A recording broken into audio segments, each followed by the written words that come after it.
Good afternoon and welcome to Championship Live on Good Friday as we kick off our Easter weekend coverage here on LFS. 5 Championship matches for you over the weekend, 3 this afternoon and 2 on Easter Monday, and 3 Premier League games including 2 this Easter Sunday, which could have massive complications for the title this season. We have so much to get through this weekend, but we have a whole roster of Good Friday fixtures for you to look forward to already. 9 of them kicking off at 3 o'clock, and our feature game at 3 is Coventry against West Brom. Two sides looking for playoff places, one in 6th, one in 7th, but only the top 6 will get playoffs, of course, 3rd to 6th, that is. Already we've had a lunchtime kick-off in the Championship. As you can see here, Luton have got a massive victory against Derby County at Pride Park. A massive, massive win for Luton Town as they try and stave off relegation. Back-to-back relegations, of course. Luton, who were relegated from the Premier League last season. They currently sit 22nd in the Championship table, and they're only behind Derby County after that win by just goal difference. Is keeping them inside the bottom 3. There are only 3 points that separate the bottom side Plymouth to 21st place Derby. It is as close as it can be in the Championship, at both ends that is, and we look really forward to giving you the latest and the updates from today's games. Well, let's have a look then and see what the games are. There they are, 3 o'clock kickoffs, 9 of them as I said. Blackburn take on Millwall there. That's a 3 o'clock kickoff at Ewood Park. A Blackburn side who have won their last game but had 3 defeats in their last 5. A Millwall side who have won 4 of their last 5 games in an uptick in form. Both are in playoffs contention.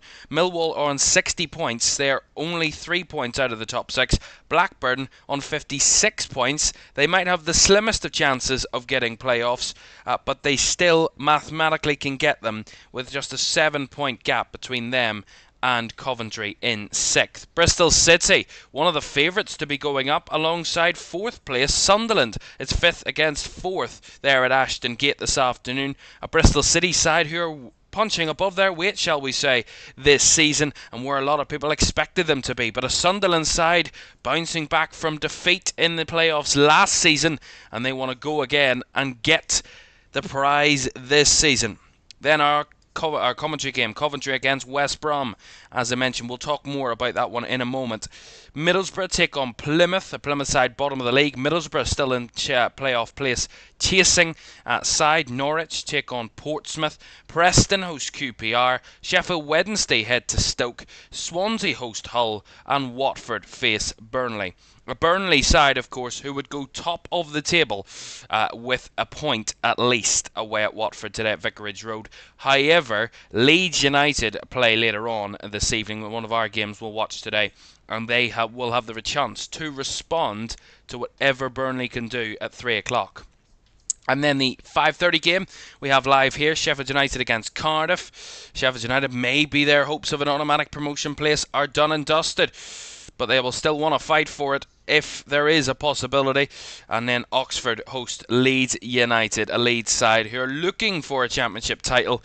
The last time they were promoted, Leeds, from the Championship, they won the title, so they'll be hoping that turns out to be the case this afternoon as well. And hopefully they're hoping they can get a big win on the road at the Kassam Stadium at 8 o'clock this evening. So, 3 games for you this afternoon. Coventry West Brom at 3, Sheffield United Cardiff at 5:30, and Oxford against Leeds at 8 o'clock on this Good Friday. A triple header of action, and we're going to be absolutely bursting at the seams with the amount of goals I'm sure we're going to get at 3 o'clock. 9 fixtures for you to look forward to, and a lot of teams with a lot on the line, and that's what makes it so exciting. You know, Personally, I love good Easter weekend. I love the whole drama of it, the Friday and the Monday games in the Championship. Your whole season could be turned upside down in the matter of 3 days because of how important these games are. And due to the fact that Easter's a little bit later this year, we get a little bit later into the season, so it is even more important and even more meaningful than in previous seasons, maybe when Easter was a little bit early. It just so happens that it falls on the date that it does this year. Of course, League 1 and League 2 are also in action across the whole EFL on Good Friday and Easter Monday, as I said. And we will have 5 games for you from the Championship between now and Monday. So looking forward to all of those games. And we'll keep you up to date with all the scores this afternoon. But to our focus game then at 3, it's Coventry against West Brom. And let's have a look at the graphics then, because this is very interesting. For these two teams, a lot on the line here this afternoon. A Coventry side, 63 points, 6th in the table. A 7th place West Brom team who need 3 points to catch Coventry. They're on 60 points, 3 points behind them. So a win today for the Baggies would be huge for their promotion hopes. Let's have a look at the two teams then, see what form they're in coming into this one. West Brom have won the last 4 meetings between the sides, both home and away in the Championship. They've won 7 of their last 10 meetings in all competitions against Coventry, winning 7, drawing 2 and losing just 1 of the last 10 meetings. Coventry won just 2 of the last 6 Championship matches after a 5-game winning streak prior, though, for Frank Lampard's side. And they haven't lost at home, Coventry, in the Championship, excluding the top 2, of course, Leeds and Burnley, since November 2024, when Derby came here and won. And West Brom doesn't bode well for them. They're winless away from home since a 2-1 win on the 10th of November against Hull City. So they are in struggle town away from home themselves, certainly in the last number of months. Let's have a look at the two teams then for this one. Starting with the home side in Coventry City, who came very close to promotion a few seasons ago. Bradley Collins starts in goal. A back 4 of Milan Van Uyvik, Joel Latabaudiere, Liam Kitching and Jay De Silva in defence. In midfield is Matt Grimes and Ben Sheaf, the captain, with Jack Rodoni in the 10. On the right-hand side of a front 3 is Tatsuhiro Sakamoto. On the left-hand side is Haji Wright. And leading the line, Ellis Sims. For West Bromwich Albion, they come into this one, as I said, knowing a win would get them right back into the mix of the top 6. Joshua Griffiths starts in goal. Darnell Furlong, starts at right back, alongside Kyle Bartley, the captain, at centre back, alongside Toborn Hegem and Callum Stiles in defence. Isaac Price and Alex Mowat are the midfielders, with Carlin Grant further forward. Tom Fellows is off the right side, Michael Johnston's off the left, and Will Lancashire leading the Baggies line. It's Coventry, it's West Brom, it's a battle for the playoffs in the Championship, and we get Good Friday coverage underway next.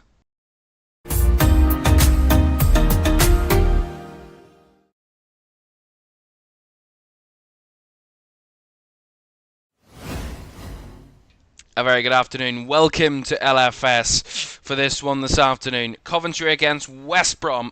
And it's ever so important for these two sides if they want to return to the big time and they want a playoff spot to boot.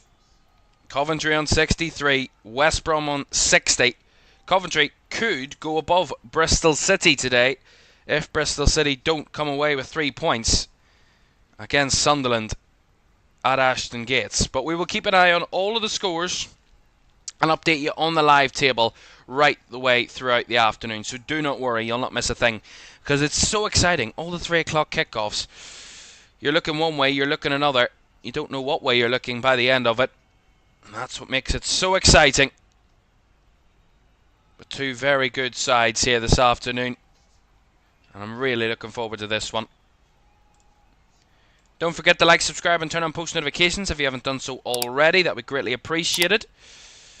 And we thank each and every one of you for watching this afternoon as we get underway in this one in the Championship. Coventry against West Brom at the Coventry Building Society Arena. Easy for me to say. Certainly not a mouthful, that stadium name. Let's hope they give us a lot to talk about this afternoon, these two sides.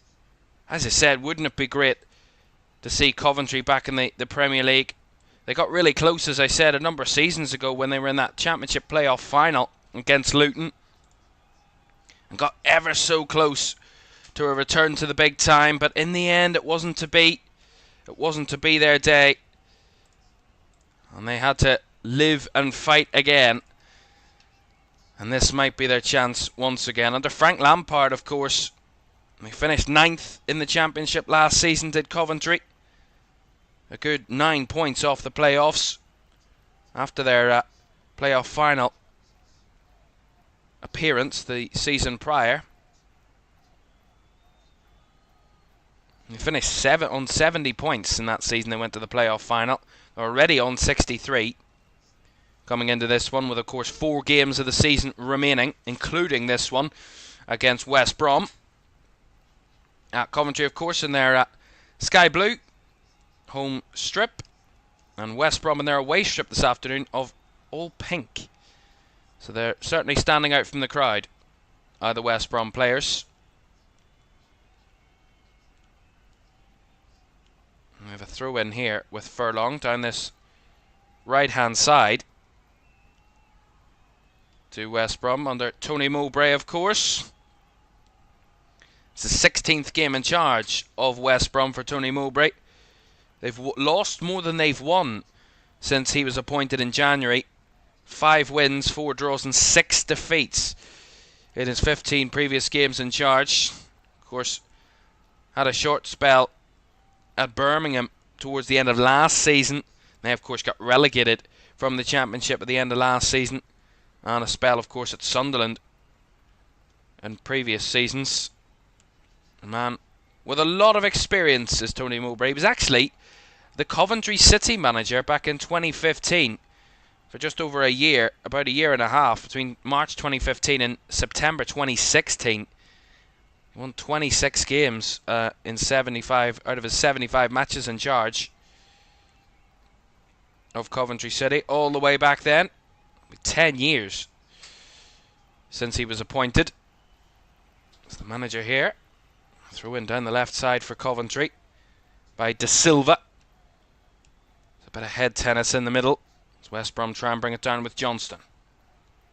Ball played back towards Styles. Now Johnston again on this left hand side. And Styles go all the way back to the goalkeeper in Josh Griffiths. Bailey says, who you got winning today? Well, I gotta say, it's keeping an eye on the two teams because they're so evenly matched and so close in the race for promotion. Anything could happen, and that's why the Championship is so intriguing, because you can never predict any sort of result. No matter how good a form you're on, no matter how good a side you are, anybody can beat anybody, and that's why the Championship is so close and so tight, especially this season. But West Brom did win the reverse fixture earlier this season in December, 2-0.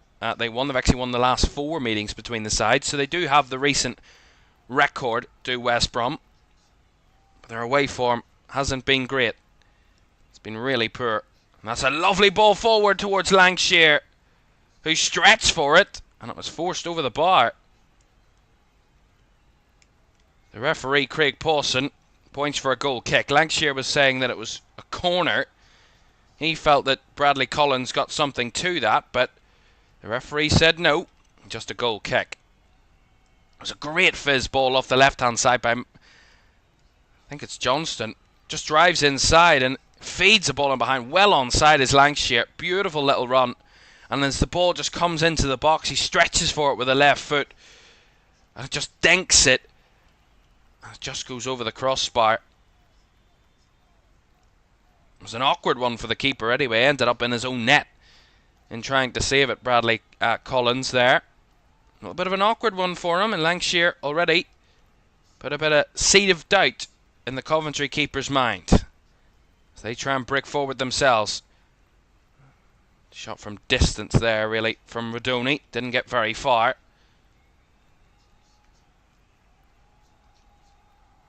So they just settle it back with Kitching now. Does Coventry.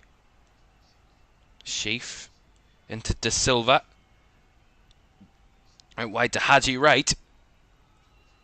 Steps onto his right foot, gives it back to Sheaf. Out wide now to De Silva. Coventry looking to build something in and around the West Brom box now. Haji Wright squares it across the box, and the shot is found the back of the net. Their first real opportunity, and Jack Radoni gives Coventry the lead. A massive goal so early in this game, with barely their first chance of the game. And Coventry City take the lead. And West Brom's away form is haunting them once again. Great work down the left-hand side. It's patience personified from Coventry. They take their time. They don't rush the attack and move. They wait for the space to open up. And then they find their crucial moment. Nice little work from Haji Wright. Holds onto the ball, dribbles into the box, gets towards the byline and decides to cut it back. Poor defending from West Brom. Furlong gets nowhere close enough to stop the cross. The cutback's beautiful. Bobbling. Again, it's poor defending in there from West Brom. I believe it might be Mowat. It just lets it get past them in the box.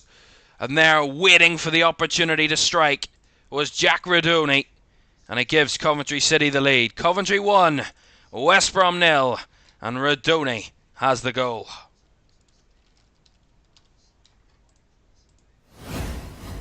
There you are. The start that Coventry so desired, but certainly the start that West Brom really feared. And already, the twists have begun. That's Good Friday for you. That's the Easter weekend in the Championship. And that's a great start for Coventry. You know, they had been on a great run of form, as I mentioned. They went on a 5-game winning streak between February and March for Frank Lampard's side. Beat QPR, beat Sheffield Wednesday, beat Preston, beat Oxford, beat Stoke. All in a run. And they lost away to Derby, which kind of broke that chain of command. But their 2 wins in their last 5 have come at home. Sunderland and Portsmouth, and haven't conceded in either of those 2 games. So that will bode well for Coventry. You already have the lead. Some more goals to tell you about, or actually one more goal to tell you about, but more action at Ashton Gate. Now remember, Ashton Gate is Bristol City against Sunderland. These 2 sides also chasing for promotion. Now, of course, I don't think either are in major danger whatsoever, but what you could say is you want to be in a good form and you don't want to set yourself up for failure at this stage of the season. You want to be going into those playoffs, if you're guaranteed them, with as best a form as you possibly can. And so far, Sunderland might be in struggle time. Trey Hume has been shown a straight red card for a professional last man foul, so he is off. Sunderland down to 10, advantage Bristol City at Ashton Gate. And a goal has come at Vicarage Road. Now, I told you how important Vicarage Road could be today, in that Burnley, who are chasing for the title with Leeds United, level on points, goal difference separating the 2 sides, but it is a huge goal, and it's gone the way of Watford. Watford have taken the lead against Burnley. It's Mamadou Doumbia that's given Watford the lead, and that's a huge goal in the title race. Leeds already have the goal difference advantage on Burnley, and they do not want to give anything else away, especially with Leeds playing a little later on. It's only the 14th goal that Burnley have conceded this season, so an incredible run of form, incredible defensive form from Burnley this season, but already behind. Watford 1, Burnley 0 in that one. Now, of course, throughout the afternoon it will be hard to keep going back and forth. We're keeping an eye on this game and watching happenings elsewhere, as West Brom want to break forward here. Johnson was carrying it forward and was brought down in and around the final third. It's a yellow card coming out here. It's going to be Matt Grimes that's going to get that booking. The referee, Craig Pawson, saying it is a very cynical foul there by the Coventry man. And Mikey Johnston, and it's a yellow card. So a good free kick opportunity then from West Brom. In a decent area. Bit wide to the left. As you can see on the match map there on your screen, it's to the left of the goal. Like 25, 26 yards out. It's the left-footed delivery into the box is overhit. There was a Coventry player down anyway. There's an injury, so we will have a stoppage in play. Trying to see who it is that's down in pain there for Coventry. So a little bit of a stoppage. See this free kick again.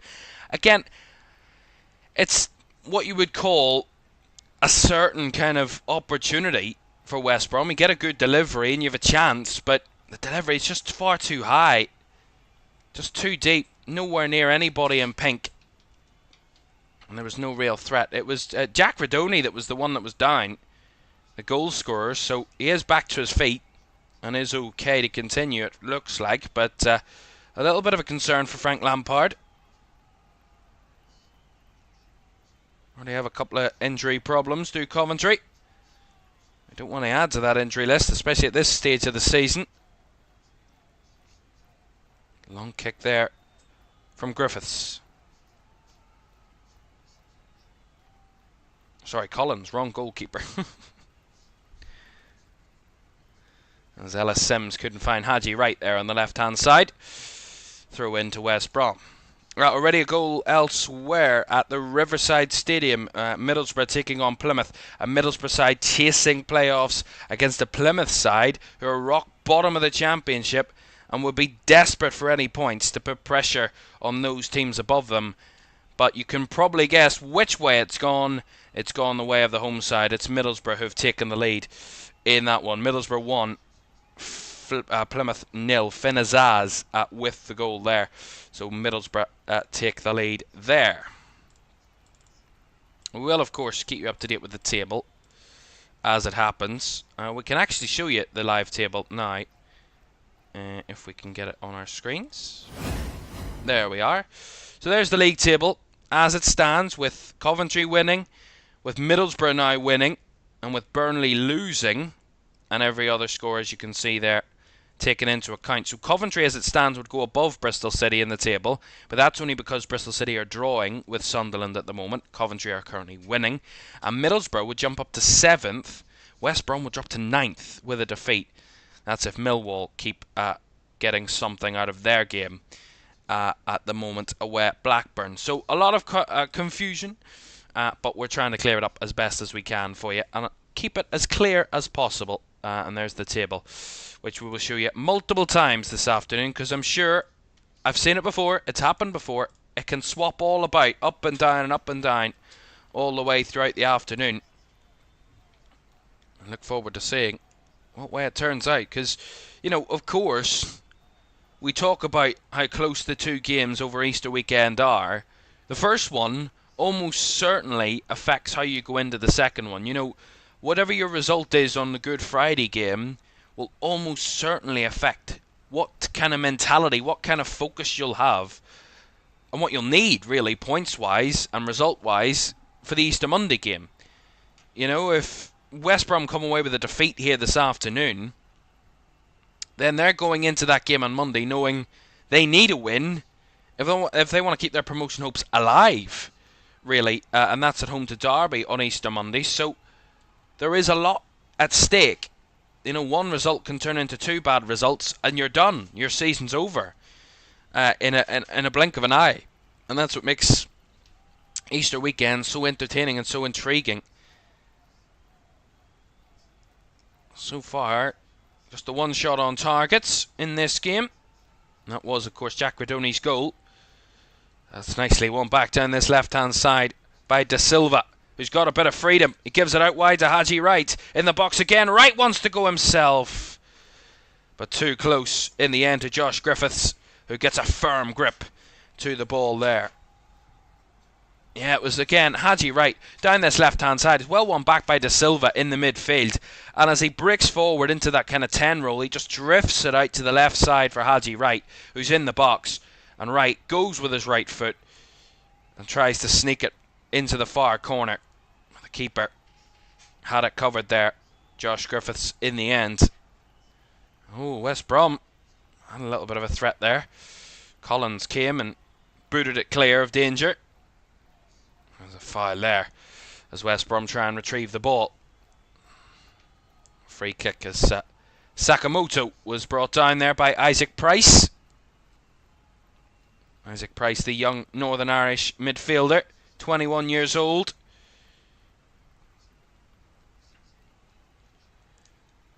Has scored a number. Scored in both of his international games in the international window in March. In the 1-1 draw against Switzerland and the 5-1 defeat to Sweden for Northern Ireland. His last West Brom goal, Isaac Price, came just before the international break in a 1-1 draw with Hull City. He scored the only goal for West Brom in that game. And that is his only championship goal of the season. His only assist came just not long before that in a 2-0 win over Oxford. So makes his feelings known. He gets involved in a very important game. He shows up for the big ones, is what I was trying to say there. A couple of goals to update you on. Plymouth have now equalised against Middlesbrough, so their lead didn't last too long. Finazaz's opener has been cancelled out, and Mustafa Bondu has levelled, so Plymouth are back on terms in that one. And Portsmouth have taken the lead away at Norwich at Carrow Road in that one. Colby Bishop has given the Ports the lead there. Portsmouth looking to really take themselves well out of the relegation conversation, win this afternoon, and results also staying as they are, and Stoke and Hull both drawing, they will go 6 points clear of the relegation zone, needing just 3 more points to stave off relegation. And that's a very important moment for Portsmouth, who were of course only promoted this season. So they have taken the lead away at Norwich. Still 0-0 in that game at Ashton Gate between Bristol City and Sunderland. Despite being down to 10, Sunderland have, at least for a while, kept it on level terms.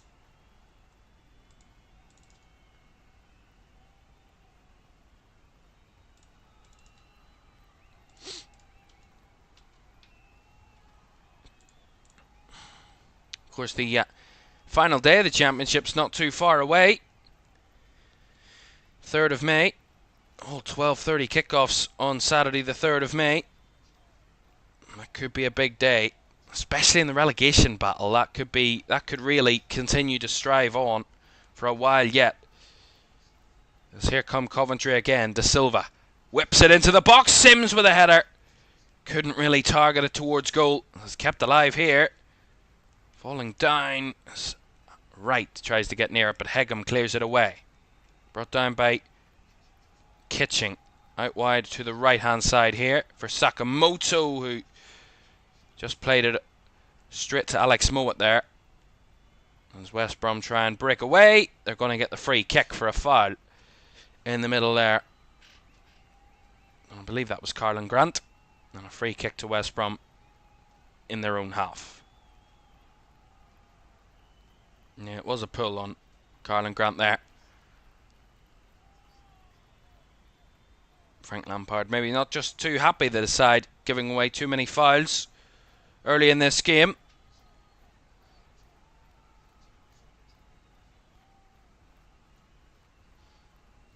One thing that has been impressive is Coventry's home record this season. One of the best home records of the campaign. That's obviously partly why they are where they are in the league. Just 12 wins, 3 draws and 6 defeats in their 21 home games this season.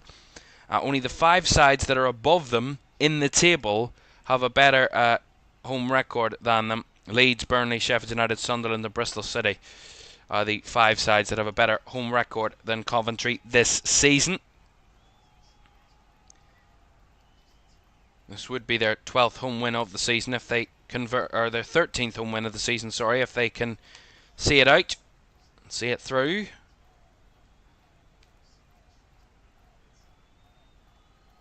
Of course,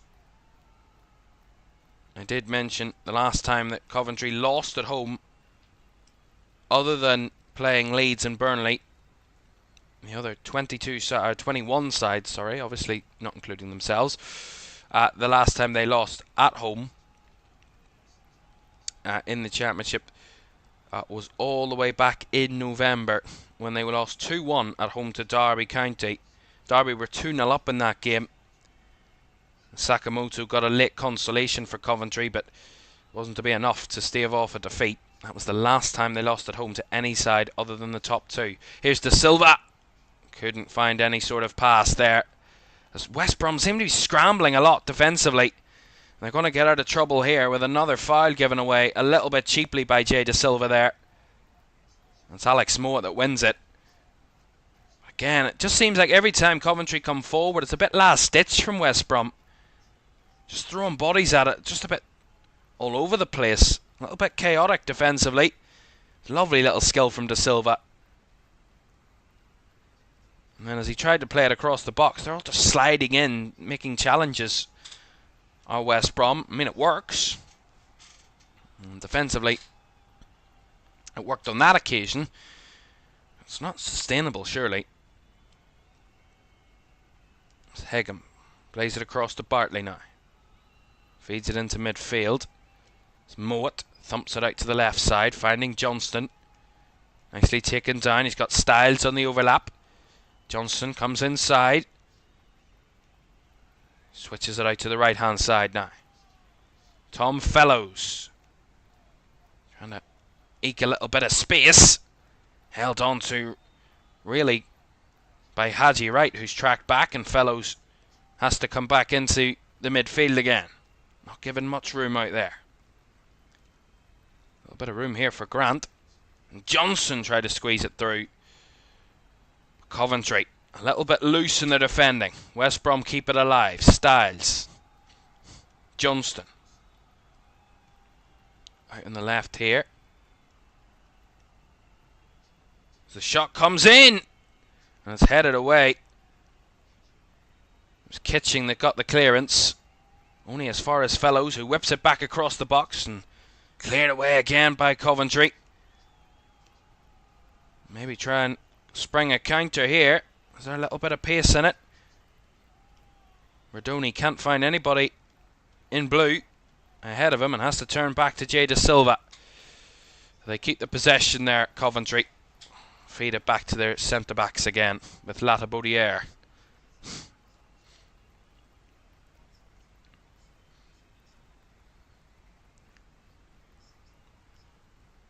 I really feel like for West Brom, the player that's really going to cause problems is Mikey Johnson down that left-hand side. He seems to be the main threat at the moment for West Brom. Here's Coventry now with the ball. Sheaf in the opposing half. A little bit of room for Rodoni to feed it through for Sheaf, who tried to get a corner, but he played that one straight out of play. Goal kick.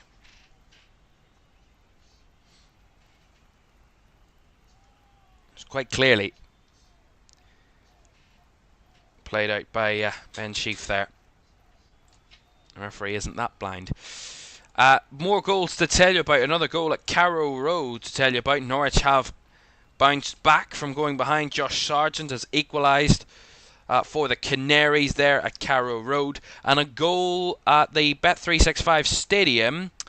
And Stoke have taken the lead against Sheffield Wednesday in that one. Stoke leading through Million Manhoff. So Stoke 1, Sheffield Wednesday 0. And Norwich are level as well. 1-1 there.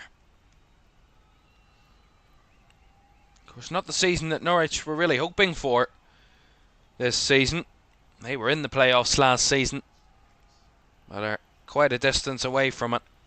Even with a win today, they would still find themselves a good 9 points away. They would mathematically still possibly get it if they win today and other results go their way. They would be completely out of it if both Coventry and Bristol City win, and even if they win, there's nothing can be done for Norwich. Their season would be done and dusted. But they've left it too late if they want to chase playoffs now. But it is a disappointment that they couldn't follow up what they did last season for a side that's been up and down so many times over the last 10-15 years, Norwich. You know, it's not uncommon to them to be a bit of a yo-yo club. Might be another season in the Championship coming their way.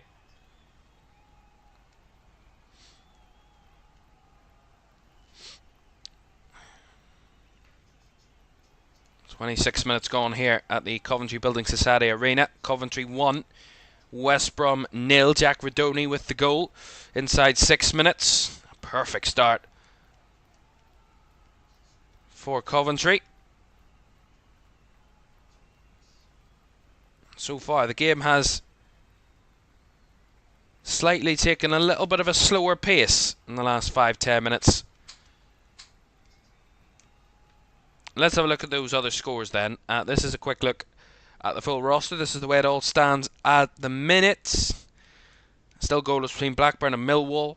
Same between Bristol City and Sunderland. Sunderland, however, are down to 10 in that one, so still goalless, but Bristol City have a man extra on the field. Coventry 1 up against West Brom. Middlesbrough 1, Plymouth 1. Norwich 1, Portsmouth 1. Preston and QPR still goalless. Stoke leading Sheffield Wednesday by a goal to nil. Swansea and Hull are goalless. Watford leading Burnley by a goal to nil. That might be the scoreline of the afternoon. Watford leading Burnley by a goal to nil.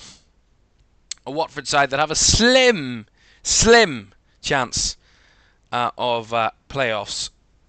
They're on, and they would, if they win today, they would be on 59 points. So it would be 6 points behind Bristol City. That is if Bristol City don't win.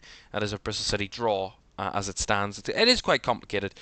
But yeah, Watford still mathematically a chance. They've actually won 17 games, which is one of the best of any side outside of the top 6. That's the way it stands. We'll show you the table in a moment or two, but back to this one. Here's Haji Wright. Trying to break into the box again. He does get it across again, but it goes all the way through. Sakamoto couldn't make a touch to it. Kept alive by Redoni. Recycles it round the right-hand side. The cross came in. Higham clears. Redoni linking it all up at the moment for Coventry. Nice little bits of skill with his feet to skip the challenges as the ball fizzed into the box. Away by Higham again. He's done a lot of that so far. As the West Brom centre back, the Norwegian, to Bjorn Higham.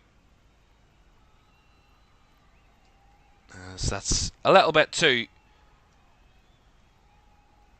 much there from Ben Sheaf in the challenge against Isaac Price, and a free kick to West Brom. Yeah, a little bit of a push. Nothing major, but a little bit of a push there from Ben Sheaf. And a free kick comes the way of the visitors.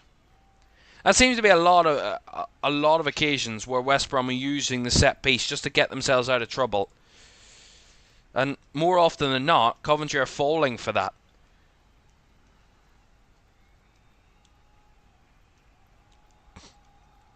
Just falling into that trap of West Brom looking for the set piece in their own half, just to alleviate the pressure a little bit. Haven't been able to really keep much of the ball so far, Tony Mowbray's side. Nothing of real consistent note from West Brom at this stage. Seeing a lot more of the same patterns from Coventry. That pattern isn't welcomed. Sakamoto tries to rescue something, and he does somehow. Here's Redoni.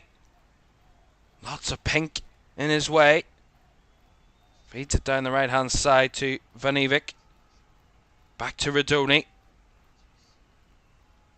Trying to dribble his way towards the box. He's still going, Redoni. Gets the cross in.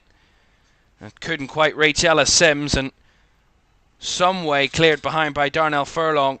Anywhere will do, really. And it goes behind for the Coventry corner. That was all great work from Sakamoto in the build-up initially.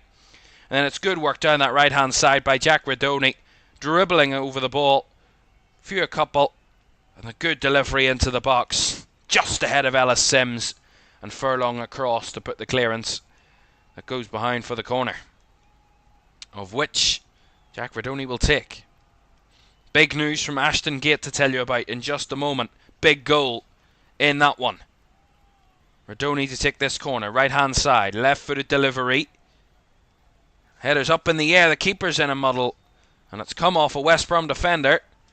And out for another Coventry corner. Was it Van Ivik? I think he was the one that got the connection. Yeah, he did. Like deflected off a West Brom defender for another corner. You've got a good amount of height in there, do Coventry. From the set piece, Radoni. Can he get the delivery right? 6 inside the 18-yard box in sky blue. Left footed delivery. Hoofed away by Bartley. And West Brom try and clear their lines as Coventry try and keep the pressure. Sheaf spun out wide to Radoni again. And a close challenge, and he's been fouled there. Radoni by Isaac Price in a 50-50. But the 50-50 goes the way of Coventry. And a free kick for the Sky Blues. It's good pressure. Very good pressure from the home side. Good work from Sheaf. Switches out to the right side. Has Jack Radoni on his own. Isolated a little bit. But what he does so well, he knows he's not going to get the ball down on the ground. But he buys the foul. He commits himself into a 50-50 challenge with Isaac Price. And more often than not, you're going to get the free kick from that.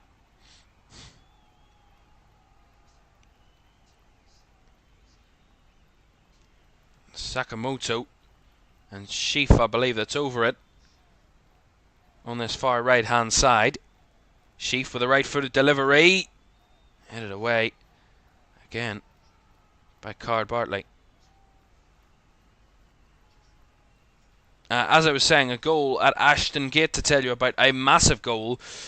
I said how Sunderland went down to 10. Well, it doesn't seem like it's going to affect them because they've taken the lead against Bristol City. It's Sunderland who lead at the moment by a 1-0. And the goal has come from Eliza Mayenda. So Trey Hume was sent off, but Eliza Mayenda has given Sunderland the lead. As Coventry go with a long throw. Again headed clear of danger. This time by Grant. And Sakamoto trying to keep the pressure on and win the throw. But he's actually given the throw away to West Brom.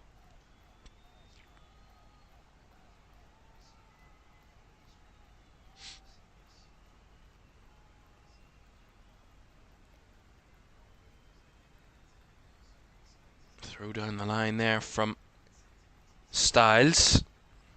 Did well to retrieve it, but again, not able to keep possession. Grant just playing a blind pass and simply retrieved by Jay Da Silva for Coventry. Just no consistency. No rhythm in West Brom whatsoever. Nice take down there from Haji Wright. Spun back to Grimes. And now back across the Kitching to settle the possession again for Coventry.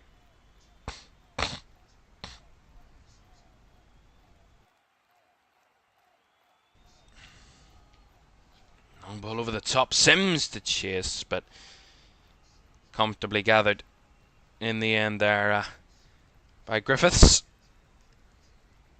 I think West Brom just needs something to spark this game into life for them, you know. It's not been a confident first half, and conceding so early will damage the confidence, but at the same time, it's how you bounce back, it's how you respond, and so far, Tony Mowbray's side haven't really given much of a response to going behind in this first half, and just struggle to keep possession. A lot of set pieces breaking this game apart as there's a foul in midfield there, given away on Sakamoto. So another free kick to the home side.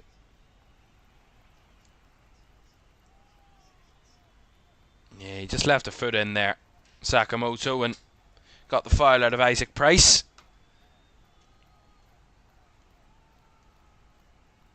Around about the halfway line for Coventry's free kick. They take it short.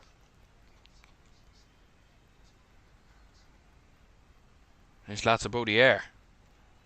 Lovely little ball down the right hand side. First time towards Sims. He just lost his balance on the turn. Again, good pace from Sakamoto. He's chasing the ball down here. Nicely nicked in the midfield there by Grimes. And Van Eyck down the right hand side, playing it into Sims. He's holding the ball up well. Van Eyck went down. And the referee initially played advantage, but is now going to pull it back for the free kick.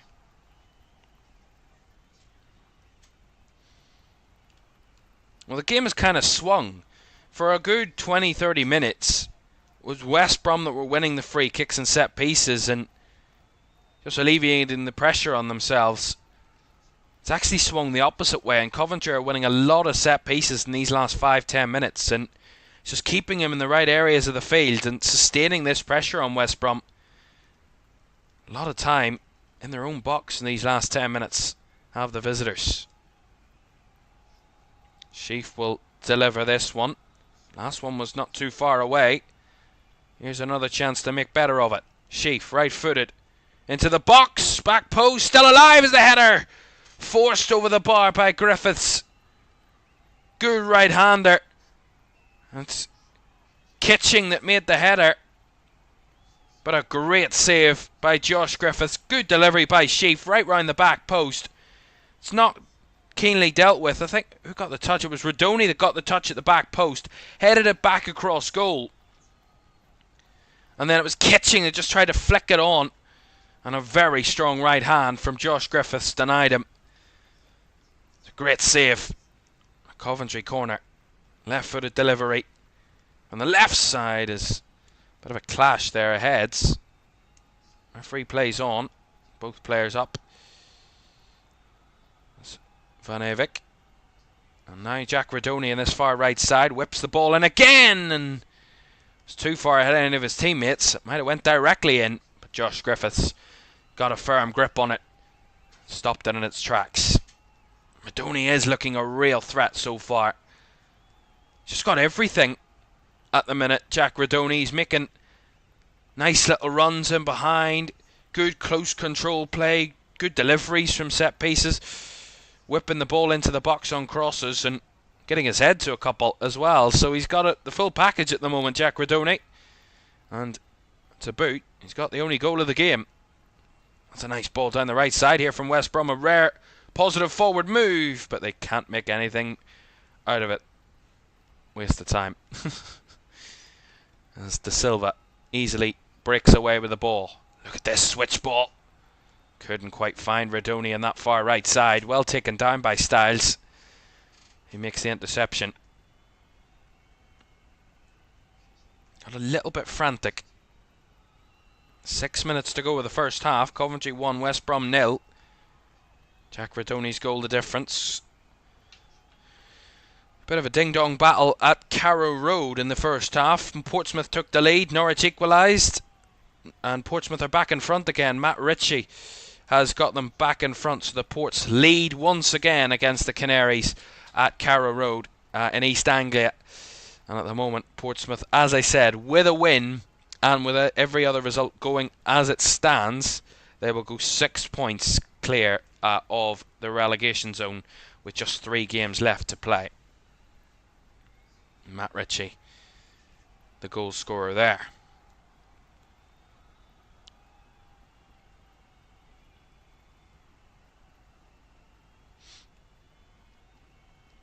Grant. Ball feeds it down the right hand side here. Fellows. Back inside to Grant. Grant will shoot. And it took a deflection, a wicked deflection right far out for a corner. was good work down the right side. It was actually the run from Darnell Furlong caused a little bit of confusion from Coventry's point of view. They didn't know really who to mark and just opened a little bit of space on the inside for Karlan Grant that he's really not had so far. And he got a good opportunity. And the deflection goes for the corner. This one whipped in. Headed away at the back post. Still alive as it's fed back in and the header flicked on. But into the hands of Collins as Bartley got the header in the box. Bradley Collins having very little to do in this first half. West Brom with only one registered shot so far. None on target. So their attacking quality has been lacking. And Tony Mowbray, I'm sure, will know that and will be certain and desperate to improve it. They've really had nothing of any great quality to show for it in an attacking sense in this first half, the visitors. Scored 51 goals this season in their 42 championship matches.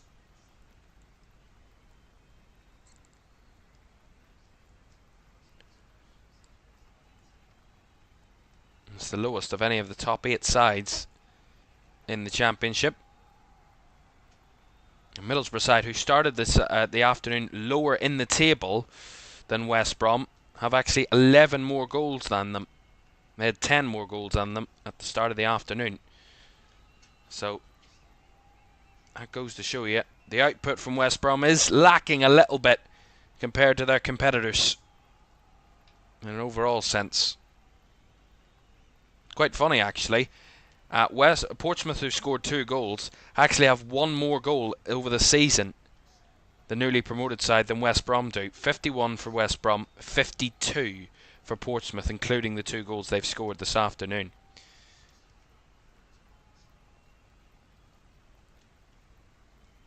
And don't forget, at half-time, we'll round up all the scores. We'll look at what is to come later this evening. 2 games still to come for you this afternoon in the Championship. Following the conclusion of all the 3 o'clock kickoffs, and we'll have both here on LFS for you to look forward to, and we'll show you what way the table is looking at half time as well. As De Silva was penalised here for a late challenge on Darnell Furlong. Furlong tried to break off the inside and Jay De Silva just left a foot in. It was a foul, despite the left back's complaints. It's a foul and a yellow card for the Coventry man. The second player to be booked, both of Coventry. Sorry, the third player to be booked this afternoon, but the second Coventry player after Matt Grimes, of course. Callum Styles is the other player that was booked for West Brom. It's a good free kick opportunity for the Baggies. Isaac Price is over it. Far right hand side. Got 6 bodies in the box in pink. Deep round the back from Price. Flicked away by Radoni. And the flag was up anyway. Didn't really come to nothing. It was a good opportunity. They really couldn't do anything from it though. I mean, that pretty sums up West Brom in this first half. Really need something to ignite them. They've been... I mean, it's basics from a set piece. I mean, just get yourself onside. You've no excuse not to be onside from a free kick. It's just a bit below par, really. And a lot of talking to do, a lot of thinking to do over the next 15 minutes for West Brom. And once that half-time whistle goes, they'll need to come out and show themselves with a little bit more intent in the second half. Really not been anywhere near it in the first. But one thing they will take for certain, if they do go in with just a 1-goal deficit at the break, they can say, well, we've not really played very well, and we're only losing by a goal. So it's still very much within the realms of possibility that they can fight back in this game. 1 added minute at the end of the first half then. Coventry leading by a goal to 0. West Brom showing very little in response. We have so much to get to. There's been a number of goals at Ewood Park to really bring you up to date with. We'll round up all the scores at half-time and the full details at half-time. But Ewood Park is lighting it up for goals. They were one of the 0-0 games from our last update in the scores. So they've certainly burst into life. And a big goal at Vicarage Road as well to let you in on. So we will get you all the goals from around the grounds and what they mean in terms of the team's positions in the table at half-time.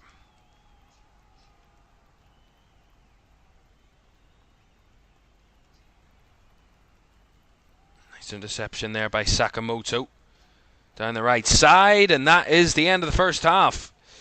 A first 45 that really lacked any sort of quality from West Brom's point of view. But a first 45 that Frank Lampard's side can really build a good foundation from. They started the better, they were sustaining the attacks a lot better. And the crucial point is that they have the only goal of the game. Jack Radoni with the goal after just 6 minutes has a Coventry half-time lead. Half-time at the CBS Arena. It's Coventry 1, West Brom 0. Analysis and updates from around the grounds on the way next.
Welcome back to Championship Live on Good Friday.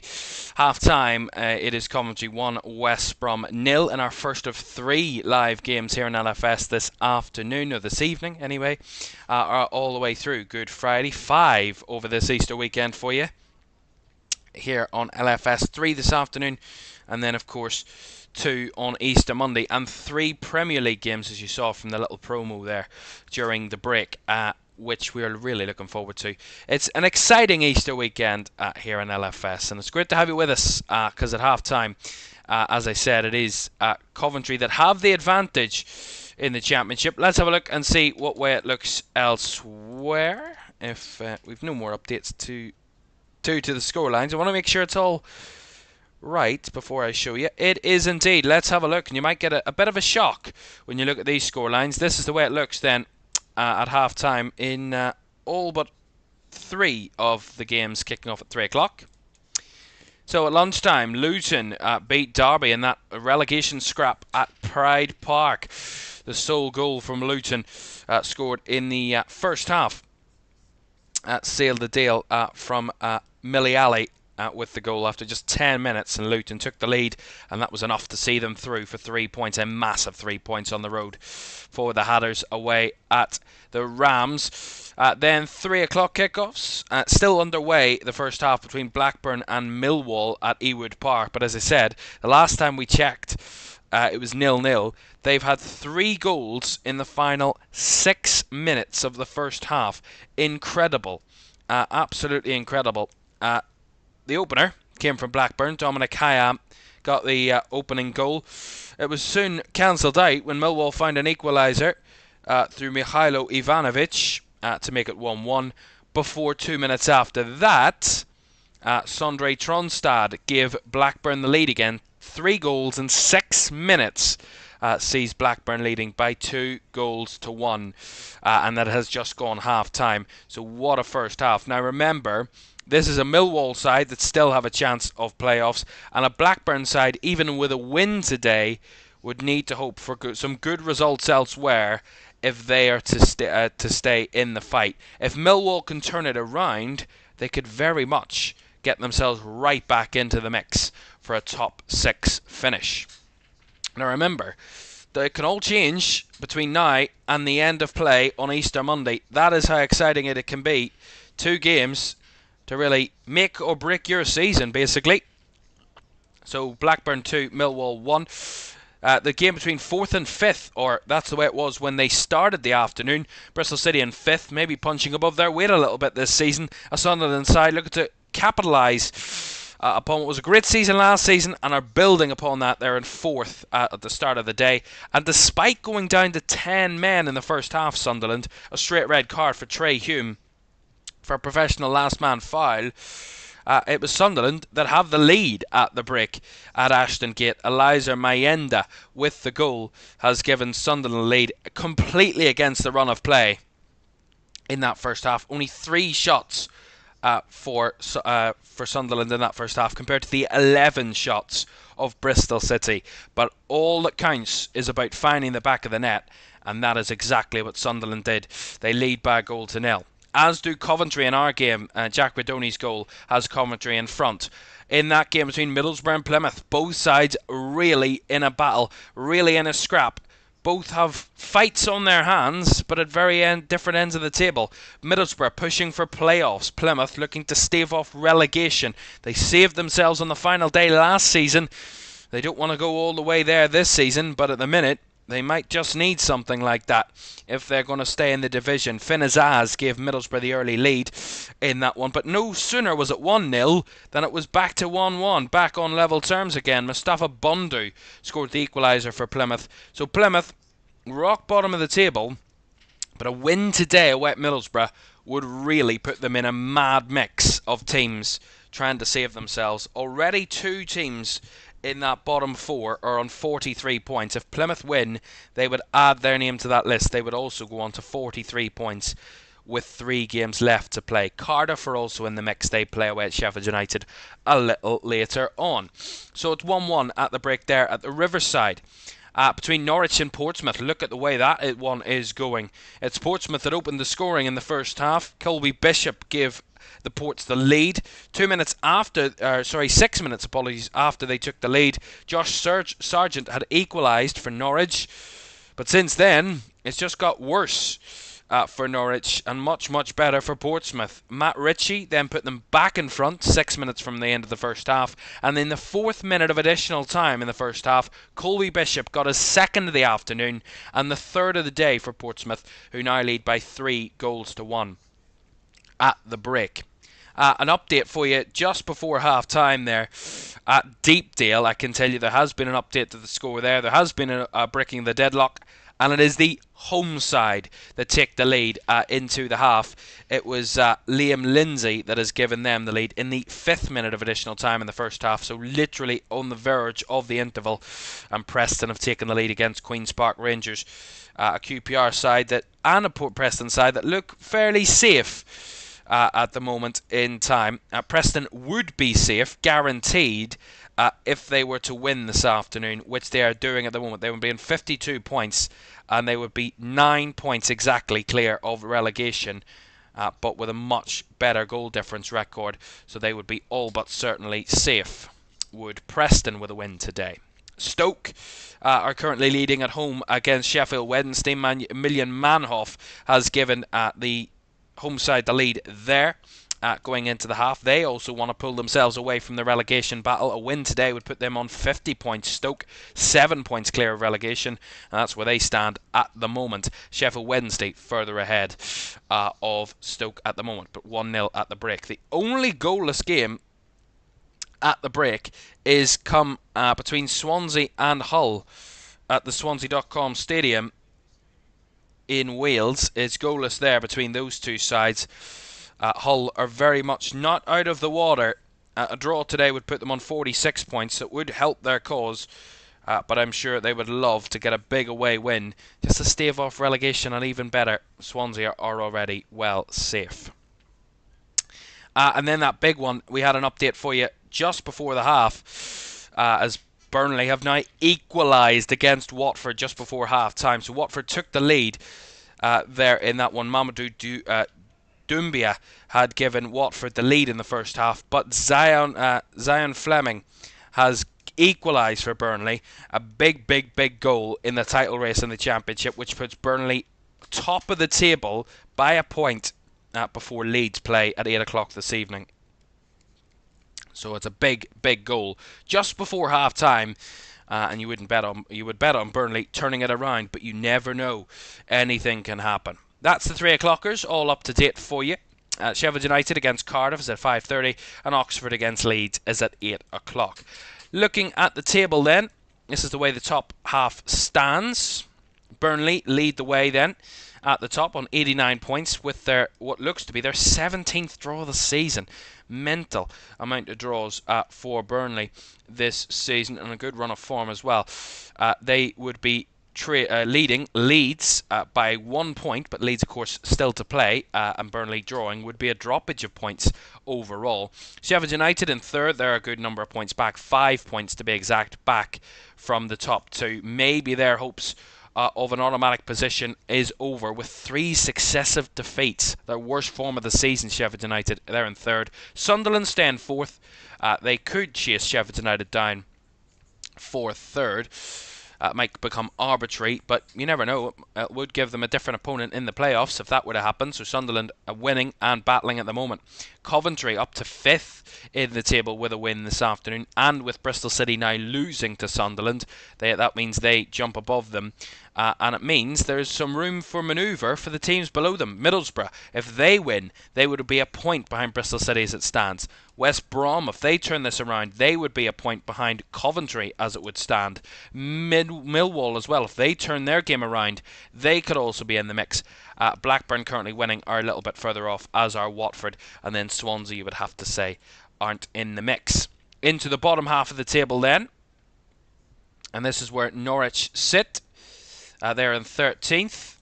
Norwich, very topsy-turvy form for the Canaries. They're on 53 points, currently losing, as are Sheffield Wednesday on 53. Preston on 52, which would give them that win, which would mean every team from 15th and above would be safe. Why is that updated? Strange. That's updated for no apparent reason. Let's just bring you down to the bottom again. Sheffield Wednesday, Preston in 15th. Anything them and above would be safe come the end of the day mathematically. QPR, Stoke and are both on 50 points. Stoke winning, QPR losing. Portsmouth with a big lead away at Norwich are on 49 points, 6 points clear of relegation. And Hull, as you can see, they're drawing at the moment. They're on 46. Oxford, who play this evening, are on 48. And Derby, who lost their 22nd game of the season away home to Luton this afternoon, they're on 43. Only above Luton on goal difference. Cardiff could really put themselves in a battle if they beat Sheffield United away later on, and you wouldn't put that out of the realms of possibility considering Sheffield United's form, and Plymouth drawing at the moment at half time. They're on 41. Right, that's the way it looks then at the moment. But this is what Opta had to say about the race for promotion before the kick-off in the games this afternoon. Bristol City with a 74.4% chance, the best chance of finishing in the playoffs of any team outside of the top four. Of course, Sunderland, Sheffield United, Leeds and Burnley are all guaranteed at least a playoff place. That goes without saying. Coventry is 65.5% chance, West Brom 27.1%, Middlesbrough 22.3%, Millwall 10.3%, and Watford just a 0.2% chance of a playoff place for them. So it seems like the two favourites are Bristol City and Coventry, but with Bristol City losing, that might not be as confirmed as they probably would like it to be. Big second half to come at the CBS Arena. That's on the way next. Do stay with us.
welcome back to Championship Live, the EFL Championship on Good Friday for you here on LFS. This game and two more to come for you a little later on. So don't forget to like, subscribe and turn on post notifications if you haven't done so already. That would be so greatly appreciated. And we thank everybody who's watching us this afternoon. Do hit that like button as well on the stream. That would be so appreciated, and it does help the channel out. In growing the channel week in, week out, game in, game out. And we thank you everybody for joining us, spending your Easter holidays with us this afternoon.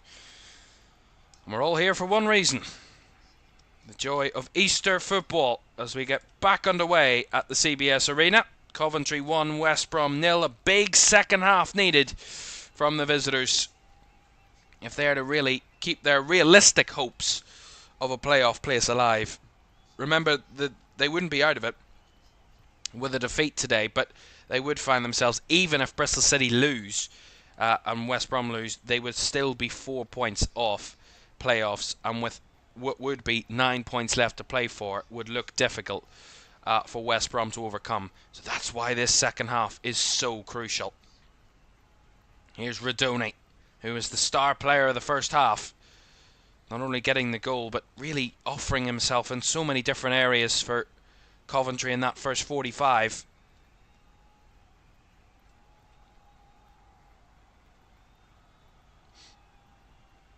Collins goes long. Haji Wright tried to bring it down. Sims does well to hold it up and feeds it out wide now to Radoni. Lays it forward. De Silva down the left-hand side in the overlap. Whips a ball into the box. Had to be punched away there by Griffiths. An awkward touch. And West Brom not able to firmly clear it away. That's a nice ball though down the left-hand side here for Johnson to chase. And Johnson bursting down the left-hand side, driving towards the box. Tried to flick it on for Carlin Grant and couldn't quite find his teammate. Again, just not on the same page, the West Brom forwards, and they haven't been all afternoon, you know. 2 shots in that whole first half and none of them on target, so just nothing in any sort of output from West Brom in the higher echelons of the field, and in the final third just really struggling to get anything of great quality. T Wizzy says, can Norwich come back? Well, we'll have to wait and see.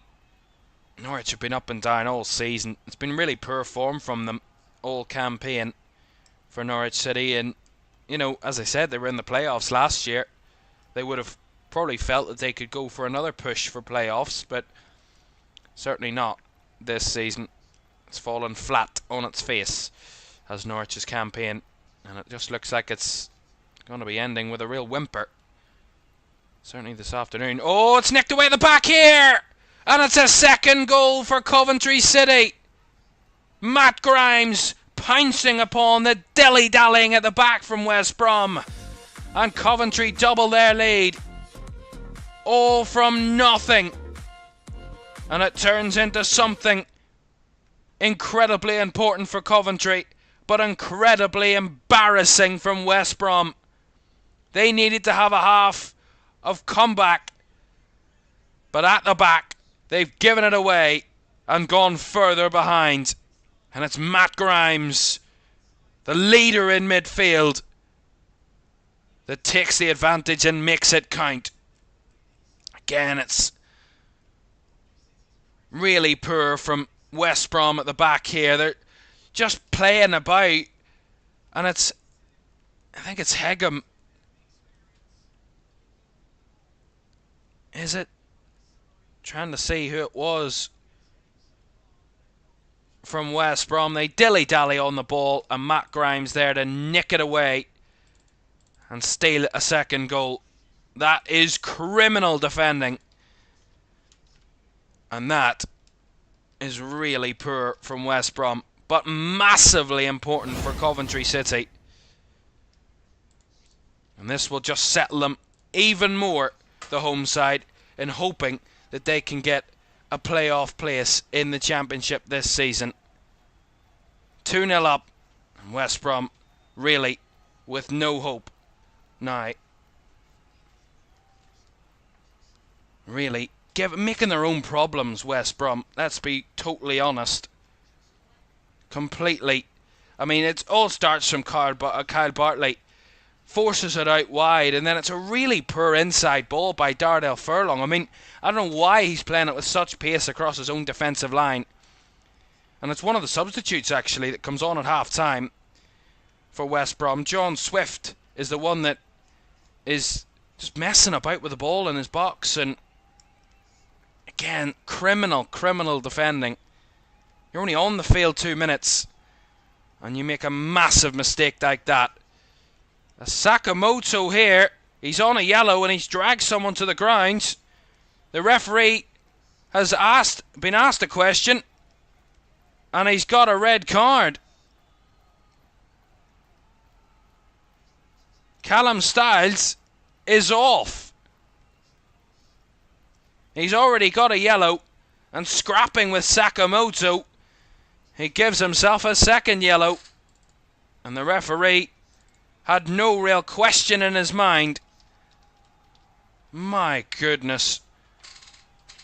Yeah, it's a scrap with Sakamoto, and he just shoves him over. It's really poor. Incredibly poor from Callum Styles. And it's a red card. Second yellow. And it's gone from bad to even worse for West Brom. I mean, this is what pressure can do to you, but my goodness, who saw this one coming? A mistake to give away the second goal. And then a really avoidable moment.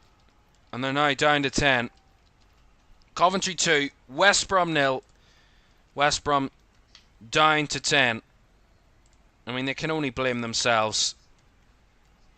They can only blame themselves. And Tony Mowbray, I am sure, will be infuriated, because these 2 moments in the second half are all avoidable. Completely avoidable. Really poor individual mistakes, individual errors that are costing West Brom in this second half. We've only played 7 minutes. And they really are starting to throw this playoff chance away and shoving it down the drain. And Tony Mowbray can barely look at what his team are doing at the moment. You wouldn't want to look if you were of a West Brom persuasion.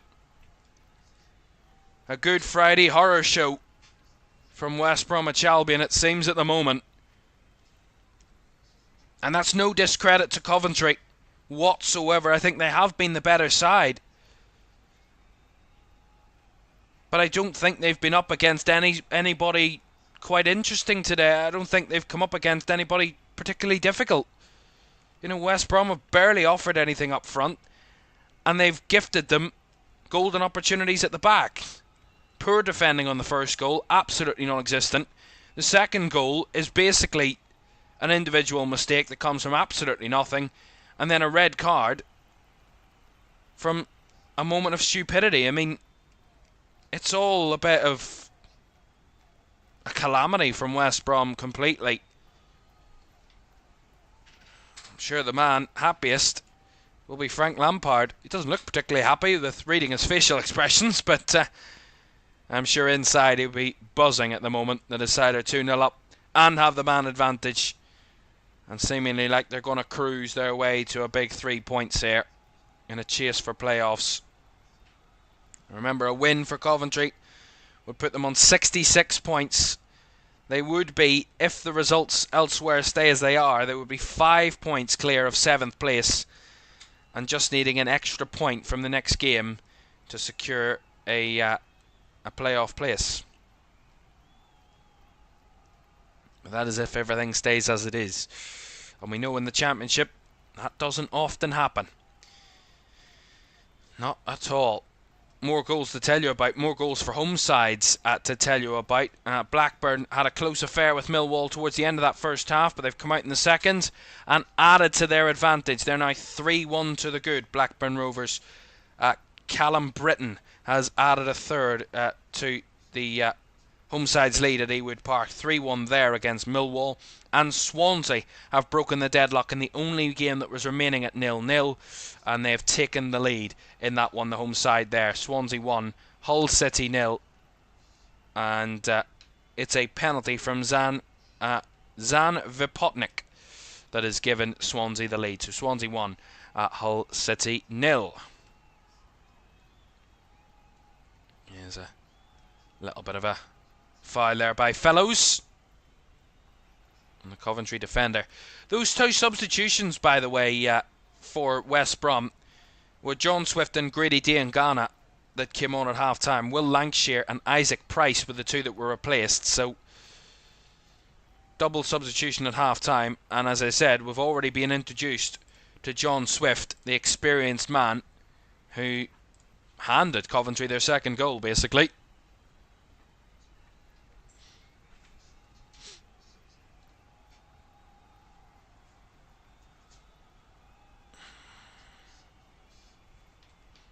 Long ball over the top from West Brom. Grant trying to apply it. No foul. Grant's in the box here. Rolls it across.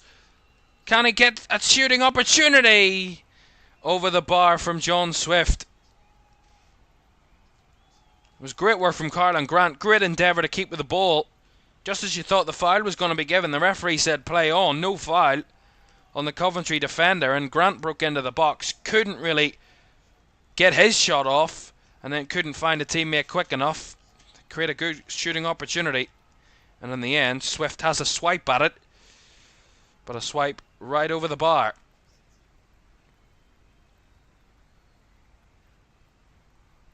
There's a little glimpse of hope there from West Brom with that little move, but wasn't convincing from Coventry's point of view defensively. Misa Life says, was it a deserved red card? It wasn't a straight red, it was a second yellow, so I think the foul was deserving of a yellow card. I mean, it was just a cynical shove on Sakamoto when he was going nowhere, he was going down the line, he was going out of play, and Callum Styles gets it all over the back of Sakamoto and just shoves him over. I mean, it's naive and silly when you're on a yellow card to ask that question of the referee. You know, you say to the referee, look, it gives him a chance, if you know what I mean. It gives the referee an option to make, and, you know, more often than not, in those types of situations, the referee is going to give a second yellow card, and it's just really naive from Callum Styles. As Coventry with this free kick, fizzed towards the box. Sakamoto brings it down on the right side, dribbling his way onto his right foot with a cross. Cleared away by Hegem. And all the way back here to Collins. Another goal at Carrow Road. Someone said at half-time, can Norwich come back? Well, I don't think they're going to come back now. They've just conceded a fourth. Portsmouth have added a fourth goal to their lead. It is 4-1 now to the Ports away at Carrow Road. And Colby Bishop has got his hat-trick. 3 of the 4 goals scored by Colby Bishop this afternoon for Portsmouth. And they are cruising to a big win on the road against a Norwich side who are stumbling and have been stumbling all season in mid-table. But a Portsmouth side cruising their way to a 13th win of the season and to safety. Here's Ellis Sims. Couldn't quite get on the end of the ball there. Not seen very much of Sims, other than a bit of hold-up play, but haven't really got into shooting opportunities so far this afternoon.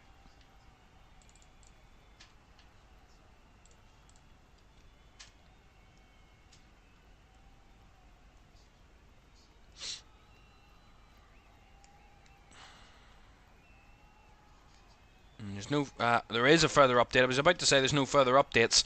There is a big goal at Ashton Gate to tell you about. Bristol City have equalised there.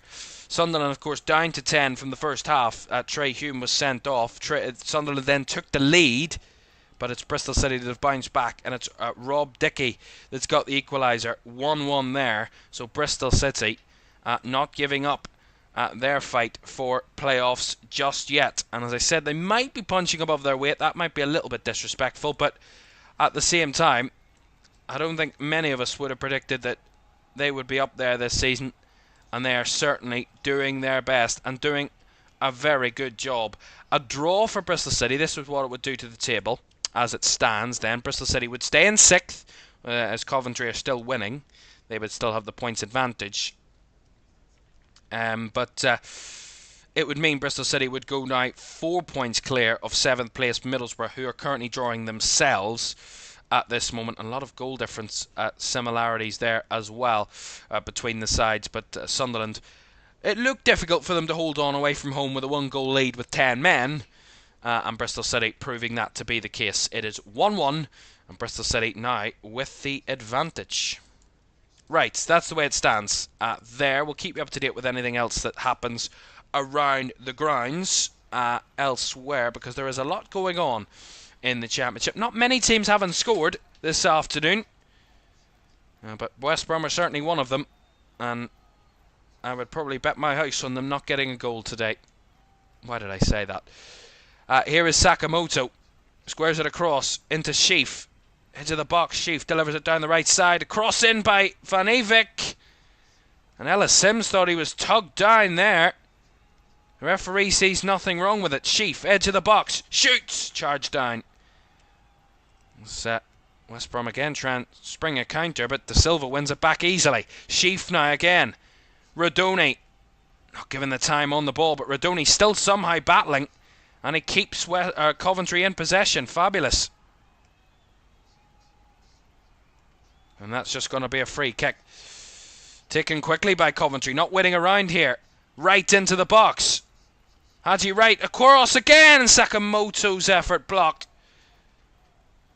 They're really trying to put this game to bed, Coventry. Add a third. And they will be in cruise control.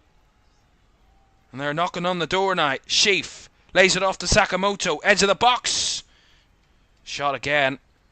Somehow not finding a way through. The sea of pink in the way there, blocking off that shot. But again, Coventry keep coming back at it. Sheaf's effort deflected by Hegem, and scrambling to clear it away are West Brom, but they cannot get out of their own box at the moment. Sakamoto finding it to Rodoni. Sheaf now on the far right side, finding Sakamoto again. Couldn't get his way through, but falls again to Sheaf. Does the clearance. Van Evik goes for the cross. Headed away in there by Bartley. It is one-way traffic at the CBS Arena at the moment. 10-man West Brom desperately clinging on. I don't know what they're desperately clinging on to, but they're desperately clinging on. Maybe pride, because they've really not fighting for anything at the moment. 2-0 down, a man down. And Coventry in the fine momentum to try and add a third goal to their lead. You wouldn't bet against it. Here's De Silva. Drifting off, challenges down the left side. As Sims plays the hold-up role at the moment. Finds Sheaf. Sakamoto. A bit behind Van Evik, but he keeps the rhythm moving with Rodoni down the right side. Plays it inside, finding Sheaf, rolls it on to Haji Wright, who can't really break away to get a shooting opportunity. And the referee's actually given the foul against Haji Wright there. I think there might have been something in the mix. And West Brom get the free kick, which I am sure they're very thankful for. See it again, what actually happened. Well, that was the chance that Ellis Sims felt he was tugged. See this again, Van Evik with a cross, and Sims felt he was shoved, or kind of dragged to the ground, I mean. But to me, there wasn't major contact, not enough for a penalty anyway. And then Sakamoto's effort, good delivery across by Haji Wright. Very similar to the opening goal where Wright broke into the box, chopped onto his right and just cut it back across the box. And this time it was Sakamoto that was waiting to shoot and had his shot well charged down by Darnell Furlong. But again, at the moment it seems like it was Coventry. They're trying to add a third goal but not able to do it at the moment. And now there's a corner at the other end, just as we were showing that we're seeing those replays. Maybe a bit of hope here for the Baggies. Header easily cleared from the corner. Kept alive by Fellows though. On the right side, left-footed delivery. Headed across goal by Bartley. Grant couldn't bring it down. And Grimes clears it from the byline and away from danger. And out for a throw-in on that far side.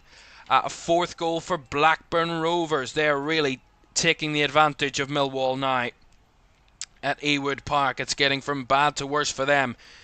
It is a second goal of the afternoon for Sondre Tronstad, and Blackburn are now 4-1 to the good against Millwall. A Millwall side that might have had slim hopes of playoff places, but once again maybe falling at the final couple of hurdles are Millwall. It seems absolutely thumped at the moment, 4-1 away at Blackburn Rovers. Still all the same elsewhere. Actually not. Stoke have doubled their lead, and a lot has happened at Vicarage Road, which I have to tell you about. So Stoke are now 2-0 to the good at home against Sheffield Wednesday. We'll start with that one. And Ben Wilmot has got the second goal. So Stoke are now 2 to the good against Wednesday. But at Vicarage Road, in that game between Watford and Burnley, Watford led Burnley in the first half. Burnley got an equaliser just before half-time. Well, it's got even better for the side from Turf Moor, and even better again. Similarly to Coventry, they were given a second goal. Josh Brownhill got the second goal, which gives Burnley the lead away at Vicarage Road. And Musa Sissoko has been given a second yellow card. He argued with the referee for a first yellow card, and less than a minute later argued again with the referee, and Musa Sissoko has got himself a second yellow and a red. So Watford down to 10, Burnley now 2-1 up. It looks to be all but certain that Burnley are going to be taking 3 points from Vicarage Road and going 3 points clear at the top of the Championship table, ahead of Leeds' game away at Oxford later on this evening. Incredible. Incredible. The third red card of the afternoon. Sunderland, West Brom and Watford have all had players shown a red card today. Only one of them is a straight red. That was Trey Humes, was a straight red for Sunderland, but the other two have been second yellows. I mean, still equate to the same thing. As more changes from West Brom, as Alex Mowat has been replaced here, and Usman Diakate is coming on.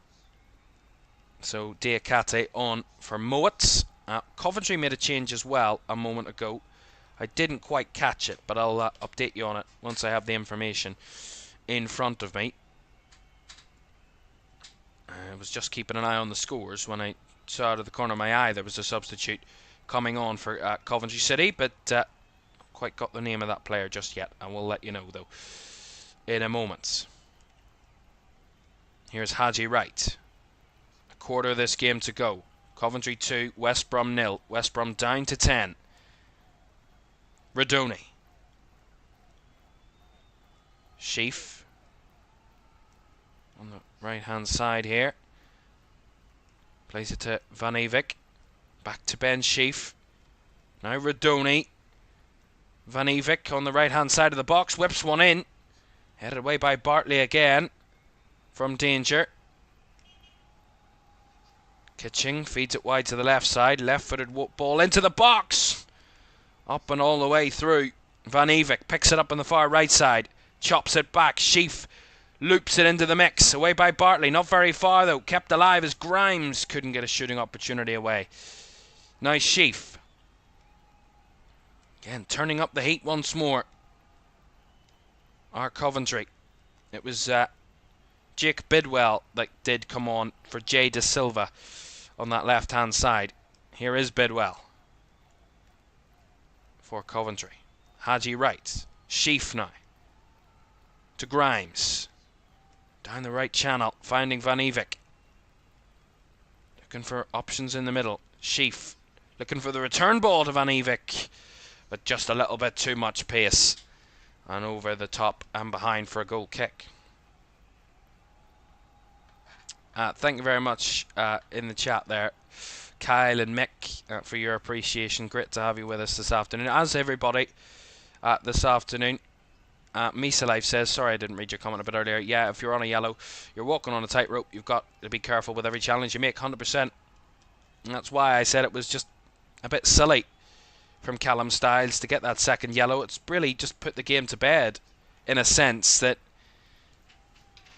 you could say that red card has just given Coventry that even a little bit more confidence in their own play. They've really dominated the game a little bit more since the red card, as you would expect with the extra man on the field, and they are pushing for that third goal. West Brom holding out, at least for the moment, and they thought they were going to try and get a counter-attacking chance there, but I don't think their forward knows what an offside rule is. Miles offside there. Miles offside. Never in any question. Another goal at Carrow Road, an absolute goal fest between Norwich and Portsmouth. Portsmouth were cruising to a big win. Well, could Norwich's comeback start? Here, they've got a goal back. It is 4-2. I mean, grain of salt, pinch of salt and all that.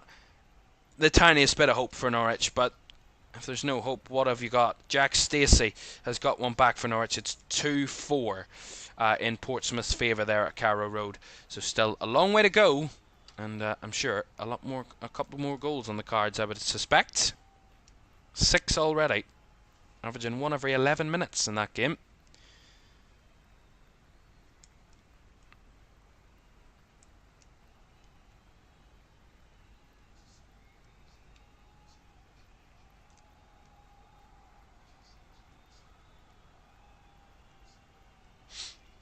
Ball back to Grimes. And Van Evek just passes it back to Collins. N. Francis says, thanks for the great commentary. Thank you very much for the support. Coventry supporter listening from Germany. Oh, great to have a bit of international involvement with us. Great to have you with us. I'm sure you're a very happy person at the moment. 2-0 to the good, and playing against 10 men. And looking to be cruising your way to a second playoffs appearance in 3 seasons. And I'm sure you're hoping that the playoffs goes a little bit better than it did 2 seasons ago. In the end, completing the job and getting into the big time once again.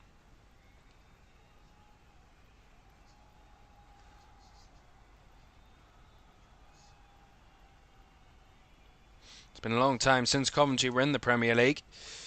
They were relegated back in 2001 was the last time they were in the Premier League. So before I was born, actually, believe it or not. So 2001, 24 years ago, was the last time they were in the Premier League. Coventry finished 19th that season. That was the same season Manchester City were last relegated, so that shows you how long ago that was. And also Derby were a Premier League side back then, as were Sunderland. Believe it or not, Leeds finished in the top 4 that year, finished 4th. So, long time ago. Long time ago. Changes have been the watchword for West Brom in the second half. Lots of substitutions. They're going to add their 4th and 5th substitutions. Now, Carlin Grant is one of those to make way alongside Mikey Johnston. And it's going to be Adam Armstrong and Daryl Dyke, I believe, are the 2 that are coming on. So Armstrong and Dyke on, replacing Johnston and Carlin Grant. Misa Life says Watford with 2 reds. They have. Well spotted. It's another second yellow. And another second yellow that comes within the space of 2 or 3 minutes. I mean, what the hell is happening there? Do they not know discipline, those Watford players? Edu Kayembe with a second yellow card. He got his first yellow on the 66th minute and his second yellow in the 69th minute. 1 for arguing and 1 for a foul. But my goodness. I mean, it's rare that that happens in once in a game, that a player gets 2 yellows within a couple of minutes. But it's happened for a second time for Watford. 2 players have got second yellows within about 2 or 3 minutes of one another. Incredible stuff. Watford down to 9 men now and already trailing 2-1 to the league leaders Burnley. They would be the league leaders if they can beat the Victory, which looks very likely at this late stage. Let's have a quick look at the scores then, all around the grounds, because we're around about the last 15 minutes in all of these games. Let's have a quick look then. This is the way they all look as it stands. Blackburn 4-1 up against Millwall. Bristol City 1, Sunderland 1. Sunderland down to 10 in that one. Middlesbrough 1, Plymouth 1. Of course, 2-0 here. Middlesbrough 1, Plymouth 1. Norwich 2, Portsmouth 4. Preston 1, QPR 0. Stoke 2, Sheffield Wednesday 0. Swansea 1, Hull 0. And Watford, of 9 men of Watford 1, Burnley 2. That's the way that stands. Quick look at the top half of the table then, the way that looks. It's Coventry in 5th, Bristol City in 6th. So they will swap places from before kick-off this afternoon. Middlesbrough will jump up the table into 7th. Would still be within contention, but if they can win against Plymouth, that would get even better for them and make it even tastier in the battle for playoffs there. At the moment, West Brom losing, as are Millwall, quite convincingly. Maybe, you never know, Blackburn could make a late charge for a playoff place there. Certainly racking up the goals this afternoon against a Millwall side who are just above them, so nothing's done until it's done in the Championship. And that's the way the table looks as we're almost finding our way through matchday 43 of a 46-game season. Corner for Coventry, right-hand side here. Will be Jack Radoni to take. On this right side, left-footed effort. Swung to the back post, but got too much on that one, Radoni. Overhits it all the way through it out the other end. Easter losers, maybe they wanted a little Easter holiday, so they got sent off. Well, they wouldn't be playing on Easter Monday then. The two that got sent off for Watford, or any of the players that got sent off today, obviously, will have that one-match ban that will be enforced for the Easter Monday games. Trey Hume, I think, depending on the severity of his challenge, might be off for the last game of the season, I think. If it's a 3-game ban, he might actually be out for the remainder of the season, which would be mental. To get a red card this late in the season and be out. Maybe he wants an early holiday, does Trey Hume.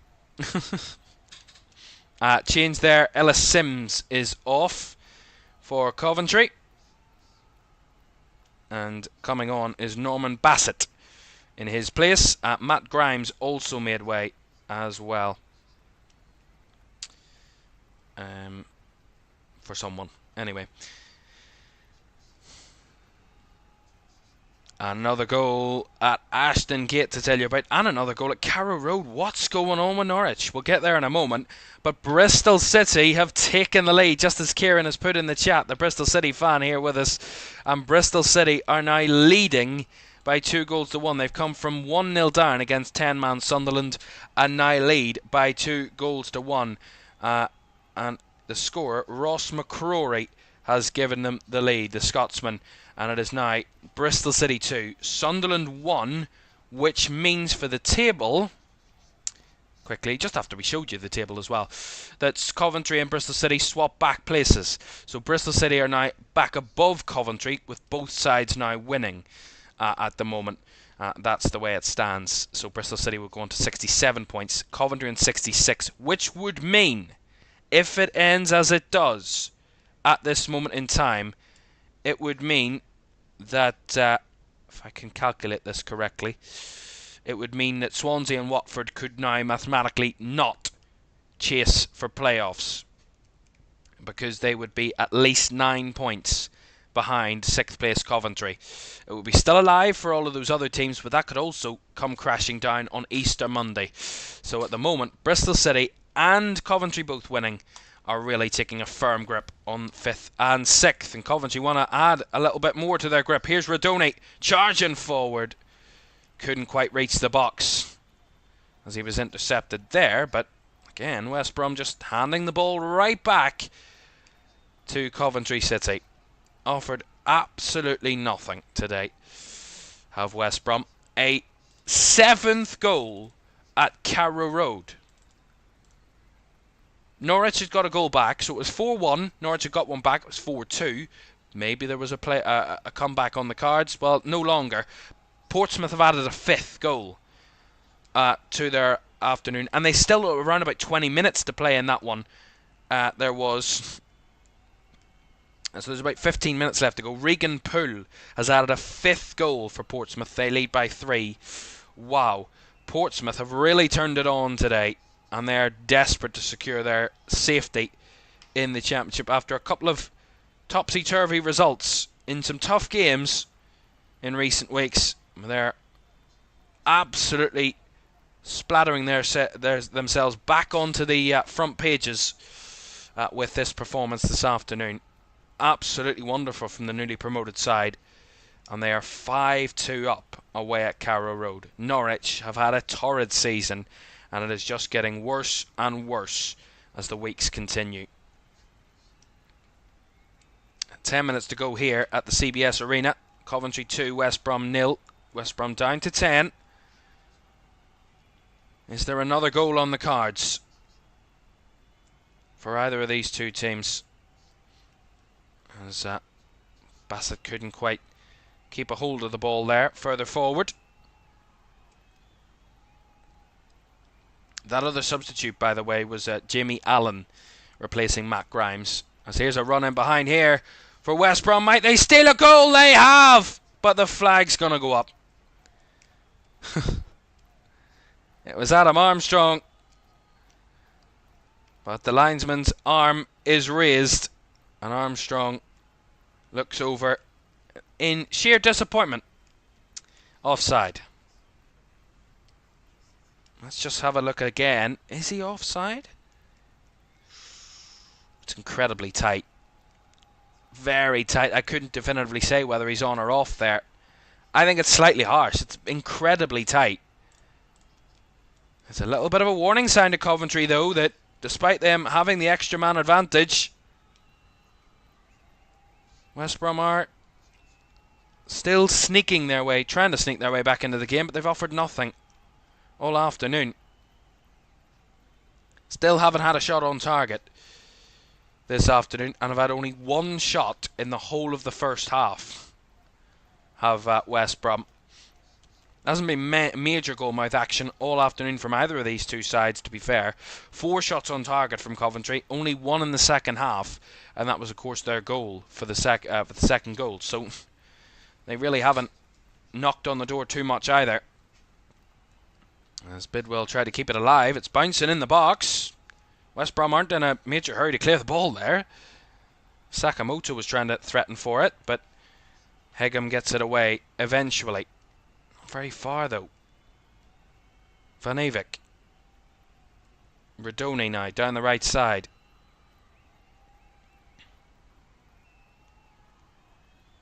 Radoni to Sakamoto.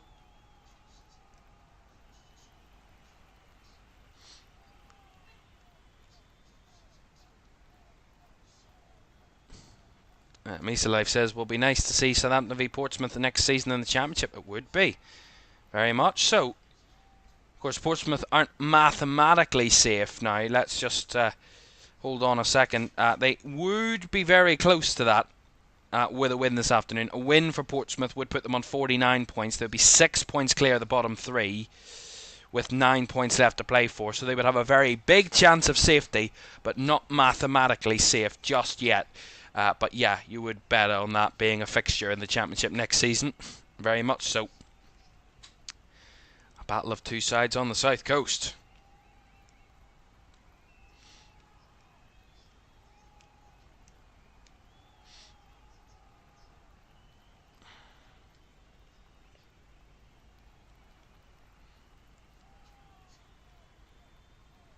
Holding a decent spell of possession here at West Brom. Again, as I said, very little attacking threat today. Haven't really looked like scoring at any point other than those runs in behind. And here's another one and another chance. The flag stayed down that time. They've got a corner. It was Dyke. Daryl Dyke with the run in behind. See this again. Again, it's similar to the Adam Armstrong one, but it's well onside. He's miles onside here, Dyke. Timed his run to perfection. And as he tried to edge himself to the right-hand side, to unleash it with the right foot, just deflected off a Coventry defender and goes behind for the corner. And they get one back. Game's not done and dusted just yet.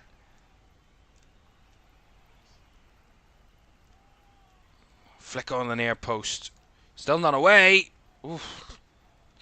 Bounce behind off Haji Wright for another corner. See this again. It's off the front of the near post. Flicked on by Furlong. And then it was I believe it was Dyke that got the or DK, sorry, that got the flick on, and then it went behind, but the corner comes to nothing. And now Coventry want to spring a counter here. Bassett trying to chest it to a teammate, but comes crashing down and comes to nothing. As West Brom get the throw here on this near side.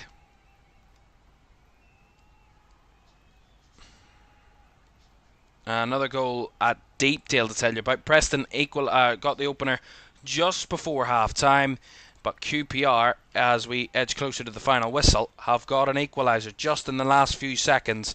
So it is Preston 1, QPR 1.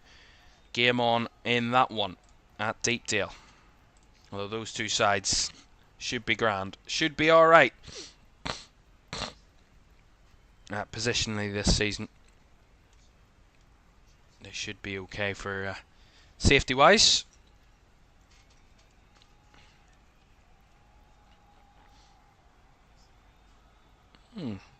Not a Boudier there. Giving away a cheap foul around about the edge of his own box. That's a little bit sloppy. This stage of the game where West Brom have looked a little bit more of a threat, especially from set pieces. You give them a good set piece opportunity around about the edge of your box. If they score, they're very much back in this game, West Brom, considering they've practically not shown up today. That's how quickly it can change. It's around about 24 yards out. Pretty central.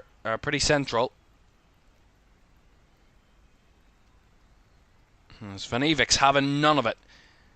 He wants it a little bit further back than where West Brom are setting it up, and he was having none of that. They were trying to sneak a little yard, and Van Evik was rolling it away every single time. As the referee has to get the foam out and mark where the ball should be, just to settle any little arguments. And this is a big moment for West Brom in this game. Maybe in their season. And one for Bradley Collins to try and get a good stop to. It is John Swift. 24 yards out for West Bromwich Albion to give them some late hope here at the CBS Arena. The whistle goes. Swift steps up, hits the wall, and it bounces behind for a corner. Yeah, good block by the wall. Swift really just couldn't get it over the wall, really. The wall jumped. I think it was going well off target anyway if it didn't hit the wall. Swift was curling that far too wide, and maybe a bit fortunate that it actually went and got a deflection. I've actually got a throw in. It didn't go out for a corner, just a throw in. On the far left side, long throw into the box. First contact by the Coventry defenders. It's fizzed back into the box though. And Bartley got his head to it. Still alive. Referee hasn't said it was out of play, as now Coventry try and spring away with a counter. But not very far with it. They keep the alive, West Brom. Van Evik with a clearance. As does Ladaboudier. We're trying to get out of danger now with Sakamoto. Less than a minute of the 90 remains. We'll see how long will be added on at the end of this game. Reminder for you, we've got another game coming up for you in 45 minutes. Kick-off at Bramall Lane is at 5:30 as Sheffield United host Cardiff. Sheffield United side well in the mix of playoffs, obviously, in third. Might want to keep a little chase on the top two. Just keep them honest towards the end of the season and end their 3-game losing streak for Sheffield United. They took on a Cardiff side who are in the bottom three as the bit of an awkward clearance at the back there from Coventry. Put it behind for another West Brom corner. See this again. Nice ball down the right-hand side. Again, it's not great from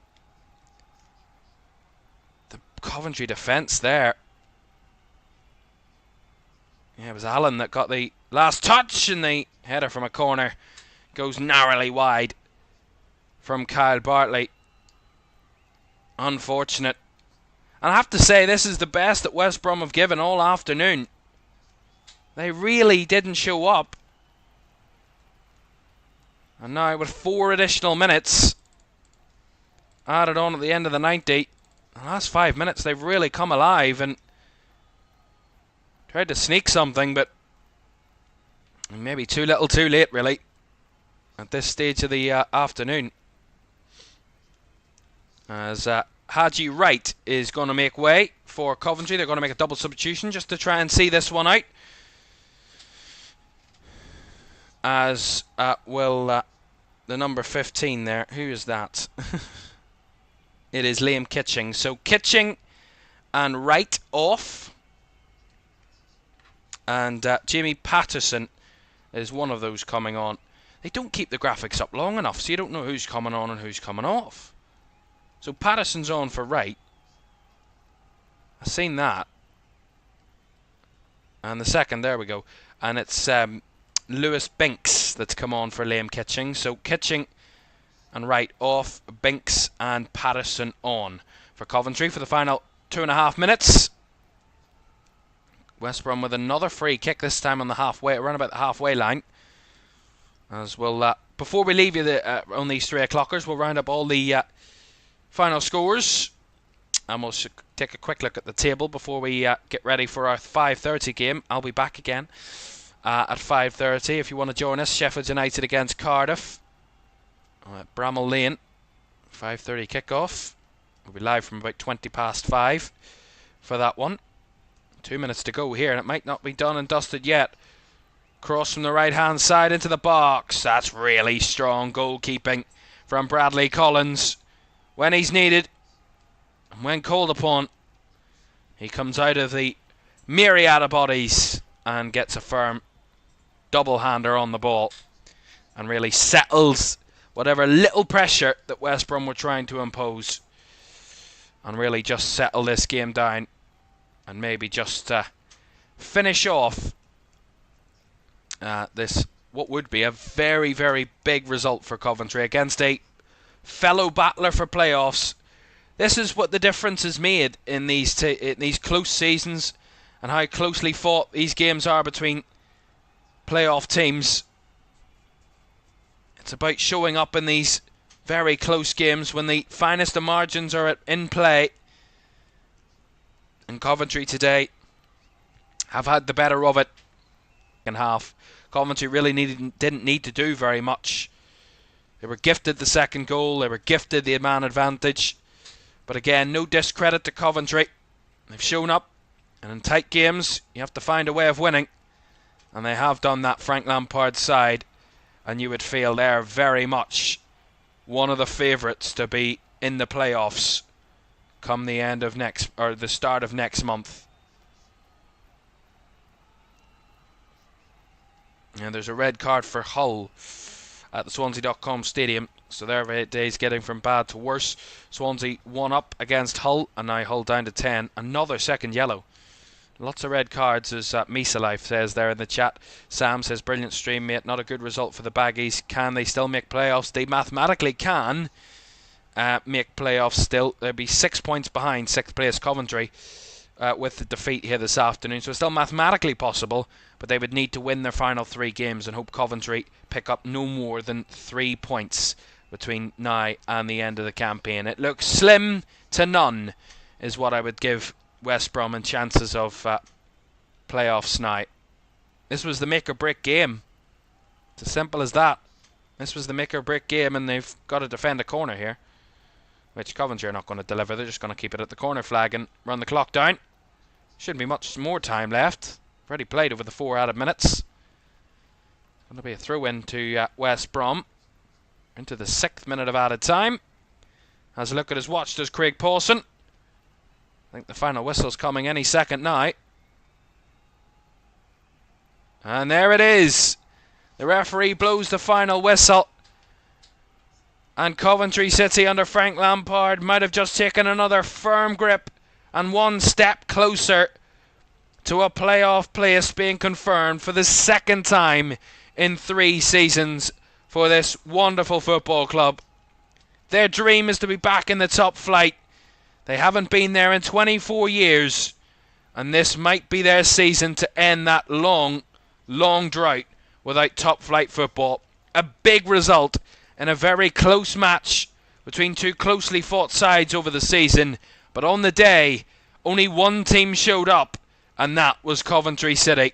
They come away with 3 points and a clean sheet to boot, and Frank Lampard's side are in running form, heading ever closer to the playoffs. They head to Home Park to face Plymouth on Easter Monday. That will be a tough test in and of itself. But if West Brom are to keep any hopes of playoffs alive, they surely have to win their final 3 games. But having now lost 4 of their last 5, is the hope of playoffs now just a pipe dream for the Baggies? It is finished at the CBS Arena. Coventry 2, West Bromwich Albion 0. Really poor outfit. Really poor showing from West Brom this afternoon. Nowhere near the level, and nowhere near a team that should be fighting for playoffs. If that was ever their hope, I don't think there's much hope left in them now. And I certainly would say their season is just dwindling away. Right, that's the final score here. There's still a couple of games going on. It's actually 6 of our 3 o'clockers are still in play. Sorry, 7 of our 3 o'clock kickoffs are still in play. The 2 that have finished are the 2 concerning the playoff teams. Coventry winning, Bristol City getting over the line against Sunderland. These are the scores. Some as they stand, some final. Bristol City 2, Sunderland 1 is a final score, as is Coventry against West Brom. The rest are all still in play, and some updates to tell you. Norwich have got a 3rd goal back. Emiliano Marcondes with a goal, but it's surely just a consolation at such a late stage. Middlesbrough have seemingly won it. Plymouth now down to 10 with a late red card there that led to the penalty that seemingly is going to win the game for Middlesbrough. Tommy Conway with the goal from the penalty spot. Middlesbrough, big 3 points. We'll show you what that means for the table in a moment. Preston 1, QPR 1, Stoke 2, Sheffield Wednesday 0, Swansea 1, Hull City 0 is a final score. And West Brom,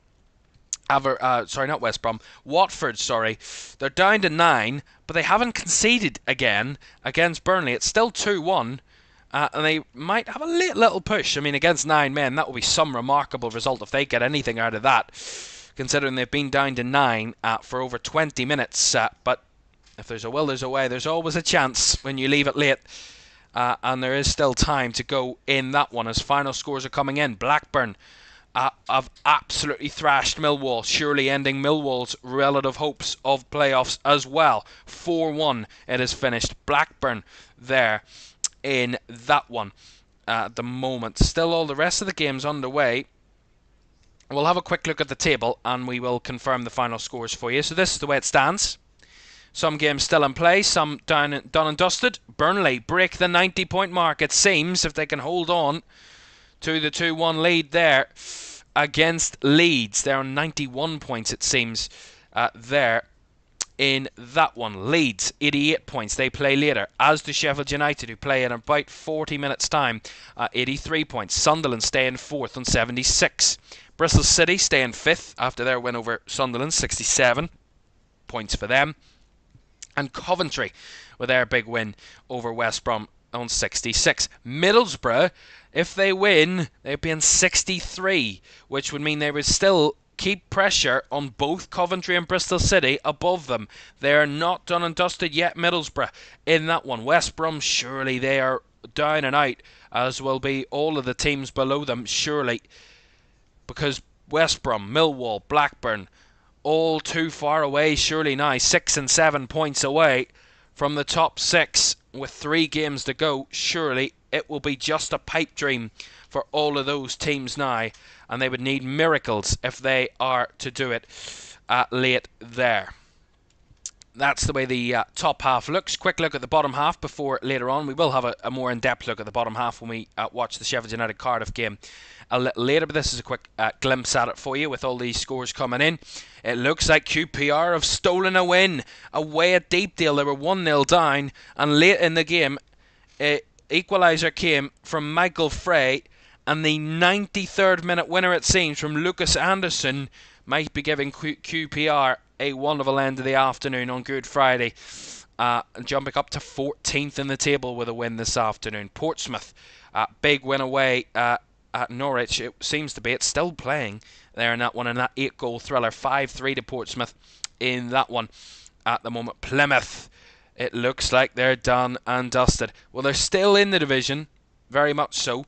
Still only 3 points behind the teams above them, but a big chance today to get a big point away from home, and it all came crashing down when it was Joe Edwards that committed a last-man challenge that ended up giving Middlesbrough a penalty, the double jeopardy, and Middlesbrough scoring that penalty, which gave them the win, it seems, and Plymouth would look to be a defeat. That's the only game still going. All the rest have now concluded.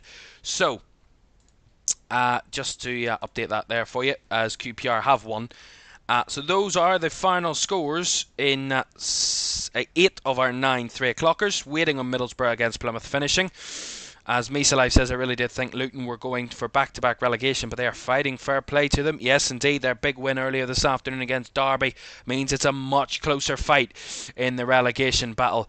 Down the bottom, Arian says, sack Tony. Well, he's not had a great start to his tenure at West Brom, and it doesn't look like that tenure is going to end in anything exciting to the end of the season.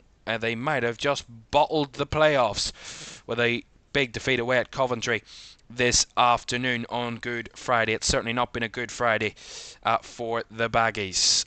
They're into the 101st minute at the Riverside between Middlesbrough and Plymouth. They're still playing. There was only 7 minutes added on. Now that obviously would have been down to the fact there was a penalty and a red card given in added time. So they're still playing, but as it's about to hit 5 o'clock, we will now leave you so I can go and get a drink and be ready for the second game of the afternoon, which is taking place at Bramall Lane.